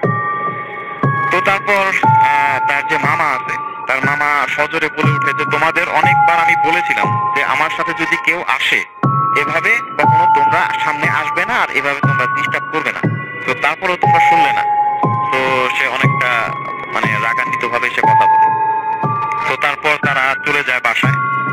তারপর চলে যাওয়ার পর তার ভাগ্নেকে সে বলে যে আজকে যে ঘটনাটা ঘটলো এটা তুমি আসলে কারোর সাথে শেয়ার করো না, আর তুমি আমার কাছ থেকে শেখার দরকার নাই, তুমি ভয় পাবা। তো তুমি বেটার তুমি অন্য কারোর কাছ থেকে তুমি বাঁশি বাজানো শেখাটা কমপ্লিট করো। কিন্তু আমি যার কথা বলছি যে উনি নাসরবান্দা ছিলেন, উনি বললেন যে না, যাই হোক আমি এটা দেখে ছাড়বো আর আপনার কাছ থেকে আমি শিখবো। তো তারপর মানে উনি কোনোভাবে তাকে ছাড়লেন না। তারপরে তার মামা তাকে বলে যে আচ্ছা ঠিক আছে, তুমি আগে সুস্থ হও, তারপর এটা দেখা যাবে। তো তারপরে 2 দিন পার হয়। 2 দিন পার হওয়ার পরে তারা বলে যে ঠিক আছে, ওই দিন যখন এই ঘটনাটা ঘটছে ওই পানির উপরে নৌকার মধ্যে, তো আমরা ওদিকে আর যাবো না, আমরা টাঙ্গায় কোথাও আজকে প্র্যাকটিস করবো। তো তারপর তারা চলে যায় আর একটি মানে শুকনা জায়গা, একটি মাঠের মতো, খোলা মাঠের মতো। সেখানে আপনার মানে এই যে বালির মতো আর কি, মানে চারপাশে ঘাস, বাট ওই জায়গাটা বালির মতো, বাট আপনার একটু শুকনা টাইপের, অনেক সুন্দর একটা জায়গা, কার্পেটের মতো। তো সেখানে তারা বসার পরে তার মামা আবার বাঁশিতে সুর তুলে। যখন তার মামা বাঁশিতে সুর তুলে তার কিছুক্ষণ পর সে দেখতে পায় যে তাদের যে প্লেস, সেই প্লেস থেকে প্রায় 20 থেকে 30 ফিট দূরে মানে একটা মিররের মতো হলো সেখানে, এবং সেখান থেকে একটি মেয়ে ওই মিরর ওখান থেকে বের হয়ে আসলো, এবং তার পরনে ছিল, সে বললো যে তার পরনে ছিল গোলাপি রঙের একটি জামা, আর তার শরীর থেকে মানে ওই অনেক আলোর বিচ্ছুরণ ঘটছে। তো এর মধ্যে একটা অবাক করা একটা জিনিস ঘটে, সেটা হচ্ছে সে বললো যে মেয়েটি ওখান থেকে বের হয়ে আসলো, হ্যাঁ, সেই মেয়েটির চেহারার সাথে তার মামার যে ওয়াইফ তার চেহারার অনেকটাই মিল। তো অনেকটাই মিল। তো মেয়েটি যখন বের হয়ে আসলো এবং একটু কাছে আসছে, তখনই তার মামা মানে তার বাঁশির সুর থামিয়ে দিয়ে বললো যে তোমাকে না বলেছি যে তুমি এভাবে আসবে না, আর যদি তোমার বাঁশি শুনতেই হয় সেটা তুমি দূরে গিয়ে শোনো। তো তারপর ওই দিন এভাবে গেল, তারা আবার বাসায় ফিরে আসে। বাসায় ফিরে আসার পরে তার মামা তাকে বলে যে আসলে আমি চেষ্টা করেছিলাম যে তোমাকে শেখানোর জন্য, মনে হয় হবে না। তো আর এখানে যে ব্যাপারগুলো ঘটলো সেগুলো আসলে তুমি আসলে কারোর সাথে শেয়ার করো না, আমি জীবিত থাকা অবস্থায় তুমি কারোর সাথে শেয়ার করো না। তারপরেও সে বললো যে আচ্ছা ঠিক আছে, আপনি আমাকে বেসিক কিছু টোন আমাকে শেখান, যেগুলো দিয়ে আমি মানে পরবর্তীতে একজন শিল্পী হতে পারি আর কি। তো সে তারপরেও সে তার মামার কাছে কিছুদিন থাকে এবং কিছু শিখে তার মামার কাছে কিছু নোট করে। বাট সে যে জিনিসটা বললো যে এখনো সে তার মামার মতো পারফরমেন্স করতে পারে নাই, এবং সে বলে যে আমি আমার মামার 10% আমি যাইতে পারিনি। এই ছিল রাসেল ভাই আমার প্রথম ঘটনা। তো ধন্যবাদ, থ্যাংক ইউ সো মাচ। আমরা চলে যাবো আমাদের দ্বিতীয় অতিথির কাছে। আপনার নামটা একটু প্লিজ বলবেন, তারপরে আপনার ঘটনা যাবো। আশা করছি যে তার ঘটনাটিও আপনাদের ভালো লাগবে। জি, আমি তুষার, এসেছি মিরপুর 1 থেকে। তো আমি এখন যে ঘটনাটা শেয়ার করবো সেটা আমার সাথেই ঘটে যাওয়া একটা ঘটনা। তো এইটা 2013 সালের একটা ঘটনা, যেটা আমার সাথে ঘটে আমার গ্রামের বাসায়। আমার গ্রামের বাসা গাইবান্ধা জেলায় সাগাটা থানায়। তো ওইখানে আমি 2013 সালে আমাদের গ্রামের বাসাটা একটু বর্ণনা দিয়ে দিই। তখন আমাদের গ্রামের বাসায় একটা সামনে ছোট্ট একটা নদী ছিল, নদীটার নাম আলাই নদী। তো ওই নদীর কারণে আর কি পারাপারের কোনো ব্রিজ ছিল না নদীতে। শীতকালে নদীতে পানি খুব কম থাকতো, এই জন্য আমরা অনেক সময় পানি কম থাকলে শীতকালে নদী পার হয়ে ওখান থেকে গ্রাম থেকে বাজারে যেতাম, কারণ ওই রাস্তাটা শর্টকাট হইতো। আর একটা রাস্তা ছিল ওইটা একটু ঘুরে হইতো, জন্য সবাই নদী পার হয়েই যাতায়াত করতো। জি। তো এই রাস্তাটাতে আমাদের গ্রাম থেকে বাজার পর্যন্ত এই ভিতরে কোনো বাড়ি ছিল না। এক পাশে ছিল নদী রাস্তার এবং অন্য পাশে ছিল ধানের ক্ষেত। জি। তো এবং বাজার এবং আমাদের বাড়ির মাঝামাঝি অবস্থায় একটা অনেক পুরাতন একটা কবরস্থান ছিল, যেটা মল্লেভিটা নামে পরিচিত, অনেকেই চিনবেন আমাদের এলাকার। তো এই নামকরণটার কারণ হচ্ছে যে গ্রামে অনেক আগে যে মরুলরা ছিল তাদের ওখানে কবর দেওয়া হইতো, যদিও পরবর্তীতে আর কবর দেওয়া হয়নি, কিন্তু ওখানকার নদীর ভাঙনে কবর স্থানের অর্ধেকটা নদী ভাঙনের মধ্যে চলে যায়। তো এর আগে 3-4 দিন আগে একটা ছেলে বিষ খেয়ে আত্মহত্যা করেছিল এবং তাকেও ওখানে কবর দেওয়া হয়। ওখানে বিশাল একটা গাছ ছিল, সেই গাছের নিচে ওখানে কবর দেওয়া হয় রাস্তার সাথে। তো আমাদের নানির বাসা ছিল বাজার থেকে আরো 2 কিলোমিটার দূরে। তো ওখানে সবাইকে আমাদের পরিবারে ইনভাইট করার জন্য সবাই চলে যায়, আমি একা থেকে যাই বাড়িতে। তো আমি সন্ধ্যার সময় ঠিক মাগরিবের আজানের পরে নানির বাড়ির উদ্দেশ্যে আমার গ্রাম থেকে বের হই। তো আমি তখন শীতকাল, মোটামুটি শীত পড়া অবস্থা, তো নদীতে পানি কম, আমি নদী পার হয়ে ওই রাস্তা দিয়ে বাজারের উদ্দেশ্যে রওনা দিই। তো আমি যখন যাচ্ছিলাম তখন হালকা একটু অন্ধকার হয়ে গেছিল। তো আমি ওই কবরস্থানটাতে যখন যাই, তো যাওয়ার পরে আমি রাস্তাটা যখন পার হচ্ছিলাম তখন কবরস্থান থেকে অনেক আগরবাতির গন্ধ ছড়াচ্ছিল। তা আমি ভাবলাম যে হয়তো 2-3 দিন আগে একটা নতুন কবর দেওয়া হয়েছে, এই কারণে হয়তো আগরবাতির গন্ধটা এত প্রকট এখানে। তো আমি বিষয়টা সাধারণভাবে নিয়েই রাস্তা দিয়ে হাঁটছি। তো হাঁটার এক পর্যায়ে আমি যখন ওই কবরস্থানটা থেকে, মানে কবরটা থেকে প্রায় 10-12 হাত সামনে চলে গেছি, এমন অবস্থায় মনে হচ্ছে যে আমার পিছনে কেউ একজন হাঁটছিল, মানে এরকম একটা অনুভব করতেছিলাম। তো আমি তখন চিন্তা করলাম যে আমার গ্রামের বাড়ি থেকে অনেকেই হয়তো দেখা যাচ্ছে বাজারে যাবে। তো আমি পিছনে ফিরে তাকাইলাম যে দেখি যে না কেউ বাজারে যাচ্ছে কিনা। তো আমি যখন পিছনের দিকে তাকাই তখন যেহেতু হালকা অন্ধকার ছিল, তার মধ্যে দেখতে পাচ্ছিলাম যে 4 জন লোক একটা লাশ বহনকারী যে খাটিয়াটা থাকে কাঠের, সেই খাটিয়াটা নিয়ে আমার পিছনে হাঁটতেছিল। তো আমি তখন চিন্তা করলাম যে আসলে যদি কেউ মারা যায় গ্রামে তাহলে তো আমার জানার কথা, কিন্তু আমি তো সেটা মানে জানি না। এবং সবচেয়ে অবাক করার বিষয় যে তারা লাশটা নিয়ে কবরস্থানটা পার হয়ে চলে আসছে। তারপরে আমি ভাবলাম যে আমি যখন কবরস্থানটা পার হয়ে আসি তখন তো ওখানে কোনো নতুন কবর খোঁড়া দেখিনি। তো আমি একটু সামনের দিকে যখন হাঁটতেছিলাম তখন দেখলাম যে তারা অলরেডি কবরস্থানটা পার হয়ে আমার অনেকটা কাছে চলে আসে। তো কাছে চলে আসার পরে এমন একটা অবস্থা হয় যে তারা আমার গায়ের উপর দিয়ে লাশটা নিয়ে যাবে, এরকম একটা পরিস্থিতি হয়।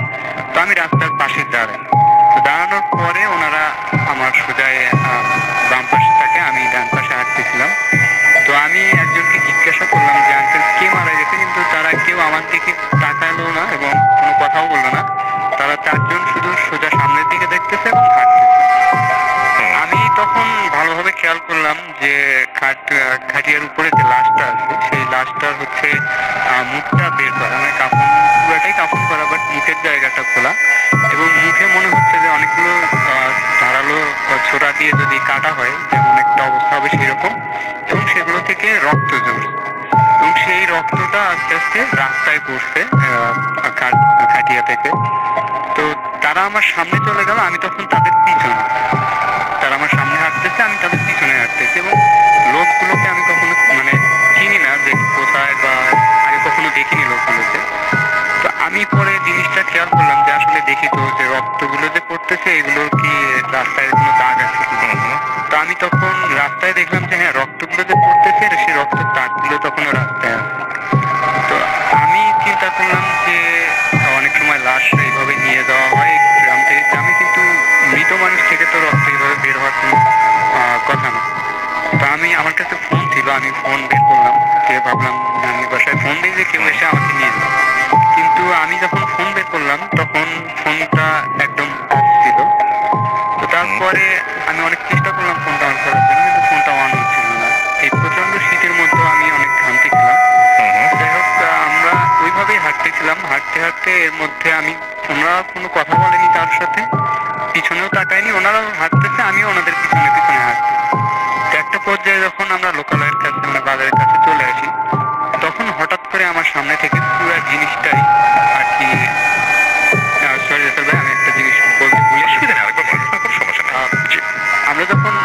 একটু দূরে যাই, যাওয়ার পরে দেখি যে খাটিয়ার মধ্যে থেকে যে লাশটা ছিল সেই লাশটা খাটিয়ার মধ্যে আস্তে আস্তে উঠে বসে এবং উঠে বসে সে আমার দিকে সোজা তাকায় এবং তার চোখগুলো ছিল একদম রক্তবর্ণের মতো লাল। আর হচ্ছে সেই অবস্থাতে তার গাল দিয়ে হচ্ছে রক্তগুলো বের হয়ে পড়তেছিল। তো এরপরে আর কি লোকালয়ের কাছে আসার সাথে সাথেই তারা আমার সামনে থেকে একদম মিলিয়ে যায়। তা আমি বাজারে আসার পরে বাসায় মানে নিজে ফোন বের করে দেখি ফোনটা অন আছে। তো আমি বাসায় ফোন দেই দিয়ে আমাকে বলে নিয়ে যাওয়ার জন্য। তো আমাকে যখন বাসায় নিয়ে যাওয়া হয় তো তখন আমি সবার সাথে এই ঘটনাটা শেয়ার করি যে আজকে আমার সাথে এরকম একটা ঘটনা হয়েছে। তো তখন আম্মু আমাকে বলে যে ওনার যখন নতুন বিয়ে হয়, বিয়ের পরে উনি জিন দ্বারা পজেস্ট হয়েছিলেন একবার। তো আমার দাদা অবশ্য জিন তাড়াইতে পারতেন। তো তিনি আম্মুকে ওই জিন থেকে মুক্ত করেন, কিন্তু এতদিন আম্মু আর কখনো ওনাকে দেখেনি মানে জিনটাকে। আম্মুর যে জিনিসটা হয়তো ওনাকে যখন জিনে পজেস্ট করতো তখন উনি দেখতেন যে নদী দিয়ে একটা লাশ ভেসে যাচ্ছে এবং লাশটার ওই মুখটা বের করা এবং সেই মুখ থেকে রক্ত পড়তেছে এরকম একটা জিনিস দেখতেন। অথবা কোনো রাস্তা দিয়ে হেঁটে যাচ্ছে তখন দেখতেন রাস্তার পাশে কাফন করা ওই লাশটা এবং মুখ থেকে রক্ত পড়ছে। সেটা শুধু আম্মুই দেখতেন, আর কেউ দেখতেন না। তো আমি আগে এই ঘটনাটা জানতাম না। আমি শেয়ার করার পরে আম্মু আমাকে বলে যে হ্যাঁ আমার সাথে এরকম ঘটনা ছিল, আমার এটা কখনো বলা হয়নি তখন। তো এরপরে আর কি আমি প্রচন্ড ভয় পাই এই ব্যাপারটা নিয়ে, আমাকে বাড়ি থেকে বেরোনো নিষেধ করে দেয়। তো এর কিছুদিন পরে প্রায় 15-20 দিন পরে আমি আমার কাজিনদের সাথে বাজারে যাই। তো বাজার থেকে আবার আস্তে আস্তে রাত 11টার মতো বেজে যায়। তো আমরা যখন 3জন ছিলাম একসাথে আসতেছিলাম, তো ওখানে আরো একটা পুরাতন কবরস্থান ছিল এই বাসায়। তো ওই জঙ্গল টাইপের ছিল, অনেক বাঁশ ঝাড় ছিল, ওর ভিতর দিয়ে যখন আমরা আসতেছিলাম হঠাৎ আমার ছোট একটা মামাতো ভাই ছিল, ও বলতেছিল যে ভাইয়া দেখো আমাদের পিছনে কেউ একজন হাঁটছে। তো আমরা 3জনই একসাথে পিছনের দিকে তাকাই এবং দেখি যে একটা লোক হাঁটতেছে আমাদের পিছন পিছন। তার পুরো শরীরটা কালো একটা চাদর দিয়ে রাখা এবং তার পাশে একটা বড় একটা কুকুর ছিল। কুকুরটাও কালো কালারের ছিল, পুরা কালো কালারের। তো এখন আমি প্রথমে চিন্তা করলাম যে গ্রামের কেউ হবে হয়তো। তো আমি ওনাকে ডাক দিলাম যে কে আপনি, এত রাতে কি করেন এখানে? তো উনি আমার কথা না শুনে শোনার পরে উনি ওই কবরস্থানের ভিতরের দিকে হাঁটা শুরু করলো, বাঁশঝাড়ের ভিতর দিয়ে। তো আমি চিন্তা করলাম কি ব্যাপার, আমি লোকটাকে জিজ্ঞাসা করলাম যে কে। সে আবার আমাদের কথা শুনে কবরস্থানের ওই দিকে যাচ্ছে কেন, জঙ্গলের দিকে। তো আমরা 3জনও তখন কি করলাম, ওই লোকটার পিছনে হাঁটা শুরু করলাম। তো ওই লোকটার পিছনে যখন হাঁটা শুরু করলাম কিছু দূর যাওয়ার পরে আমরা কবরস্থানের যখন পুরোপুরি ভিতরে ঢুকে গেলাম বাজারের ভিতরে, তো সামনে একটা অনেক মজা পুকুর ছিল, একটা বিশাল বড়। তো ওখান থেকে আর পার হওয়ার কোনো রাস্তা নেই। যদি ওই লোকটাকে আবার ফিরে আসতে হয় তাহলে আমরা যে পথে গেছি আবার ওই পথ দিয়ে তাকে ফিরতে হবে। কিন্তু আমরা যখন ওই মজা পুকুরটার সামনে গেলাম তখন দেখলাম যে না, ওই লোকটাও নেই, ওখানে কোনো কুকুরের অস্তিত্ব নেই, কিছুই নেই ওখানে। তো আমার কাজিনরা এটা দেখার পরে আর কি বেশ ভয় পেল। তো আমিও একবার এই ঘটনাটা ঘটার পরেও আমিও বেশ ভয় পেলাম যে আসলে কি হচ্ছে আমার সাথে আজকে আবার এতদিন পরে। তো আমি আবার ওদের সাথে ঘুরে বাসায় চলে আসি। এরপরে কিছুদিন পরে আবার আমি আমার এক কাজিনের সঙ্গে এক জায়গা থেকে আসতেছিলাম, তখন বাইকে ছিলাম, তখনও রাত প্রায় 11টা-12টা এরকম একটা সময় ছিল, মধ্যরাতের দিকে। তো আমার কাজিন আমাকে বলতেছিল যে আচ্ছা আমরা কি একই রাস্তায় বারবার বাইক চালাচ্ছি নাকি? তো আমি বললাম যে না ভাই, আমরা তো একই রাস্তায় বাইক চালাচ্ছি না। তো বলতেছে আচ্ছা দেখ তো বাম পাশে একটা লোককে আমি মনে হচ্ছে যে 5 মিনিট পর পর লোকটাকে আমি ক্রস করে যাচ্ছি। তো আমি বাম পাশে যখন তাকালাম দেখলাম যে প্রথমবার আমরা আমি যে লোকটাকে দেখেছিলাম কালো কুকুর সহ সেই লোকটা। তো আমরা আবার 5-6 মিনিট পরে আবার দেখতেছি যে রাস্তার বাম পাশে আবার ওই লোকটা দাঁড়ায় আছে কুকুর সহ। তো আমি তখন ভাইয়াকে কিছু বলিনি। তো আমরা বাড়িতে আসার পরে আমি আব্বু আম্মুকে আবার ঘটনাটা শেয়ার করলাম যে এখন এইরকম সমস্যা আমার হচ্ছে, আগের সমস্যাটা নেই বাট এই সমস্যাটা আমার সাথে হচ্ছে। তো তখন তারা আমাকে একটা হুজুরের কাছে নিয়ে যায়। তো হুজুরের কাছে যাওয়ার পরে ওনাকে আমি সব ঘটনাগুলো শেয়ার করি। তো উনি তখন বলে যে আমার দাদার সাথে একটা জিন ছিল, আমি যাকে এখন দেখি কুকুর সহ, সেই জিনটা আসলে সেই দাদার সাথে থাকা জিনটাই। উনি অনেক ভালো জিন, আমাকে প্রোটেক্ট করার জন্যই আর কি আমি যখন রাত্রে বের হই তখন ওনাকে দেখতে পাই। তো হুজুর আমাকে বলে দেয় যে কখনো ওনার সাথে কথা বলতে ট্রাই করবো না আর ওনার কাছেও যাইতে ট্রাই করবো না। তো এখনো ভাই আমি মাঝে মাঝে রাত্রে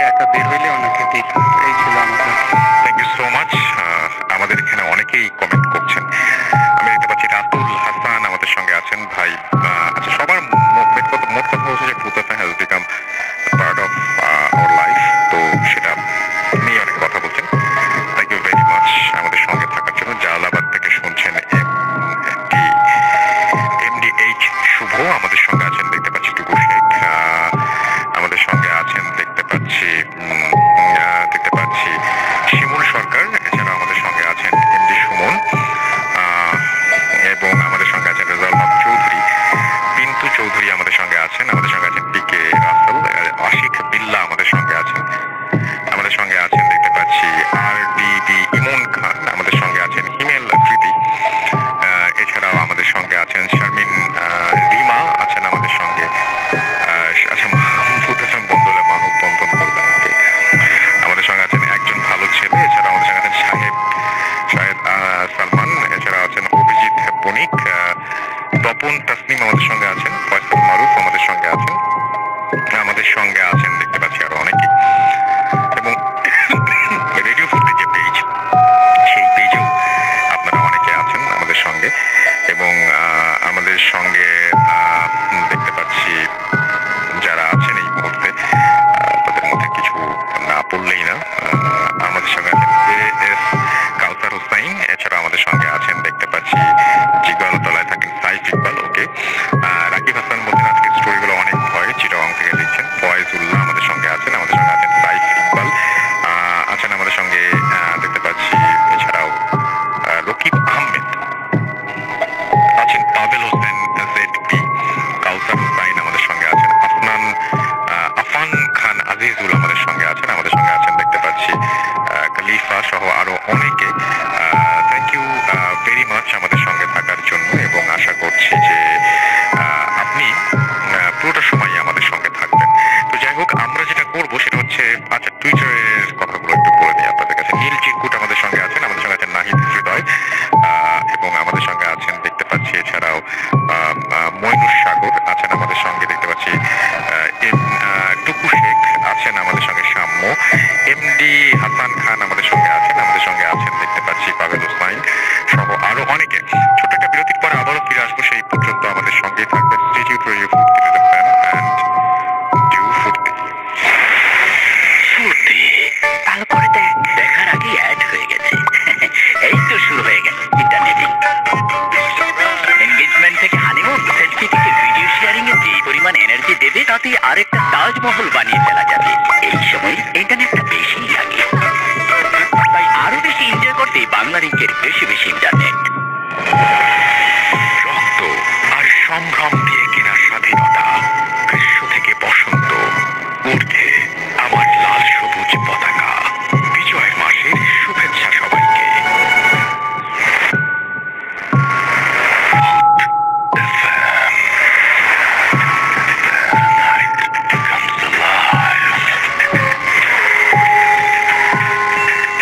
বিশ্বাস করা না করাটা আপনার ব্যাপার।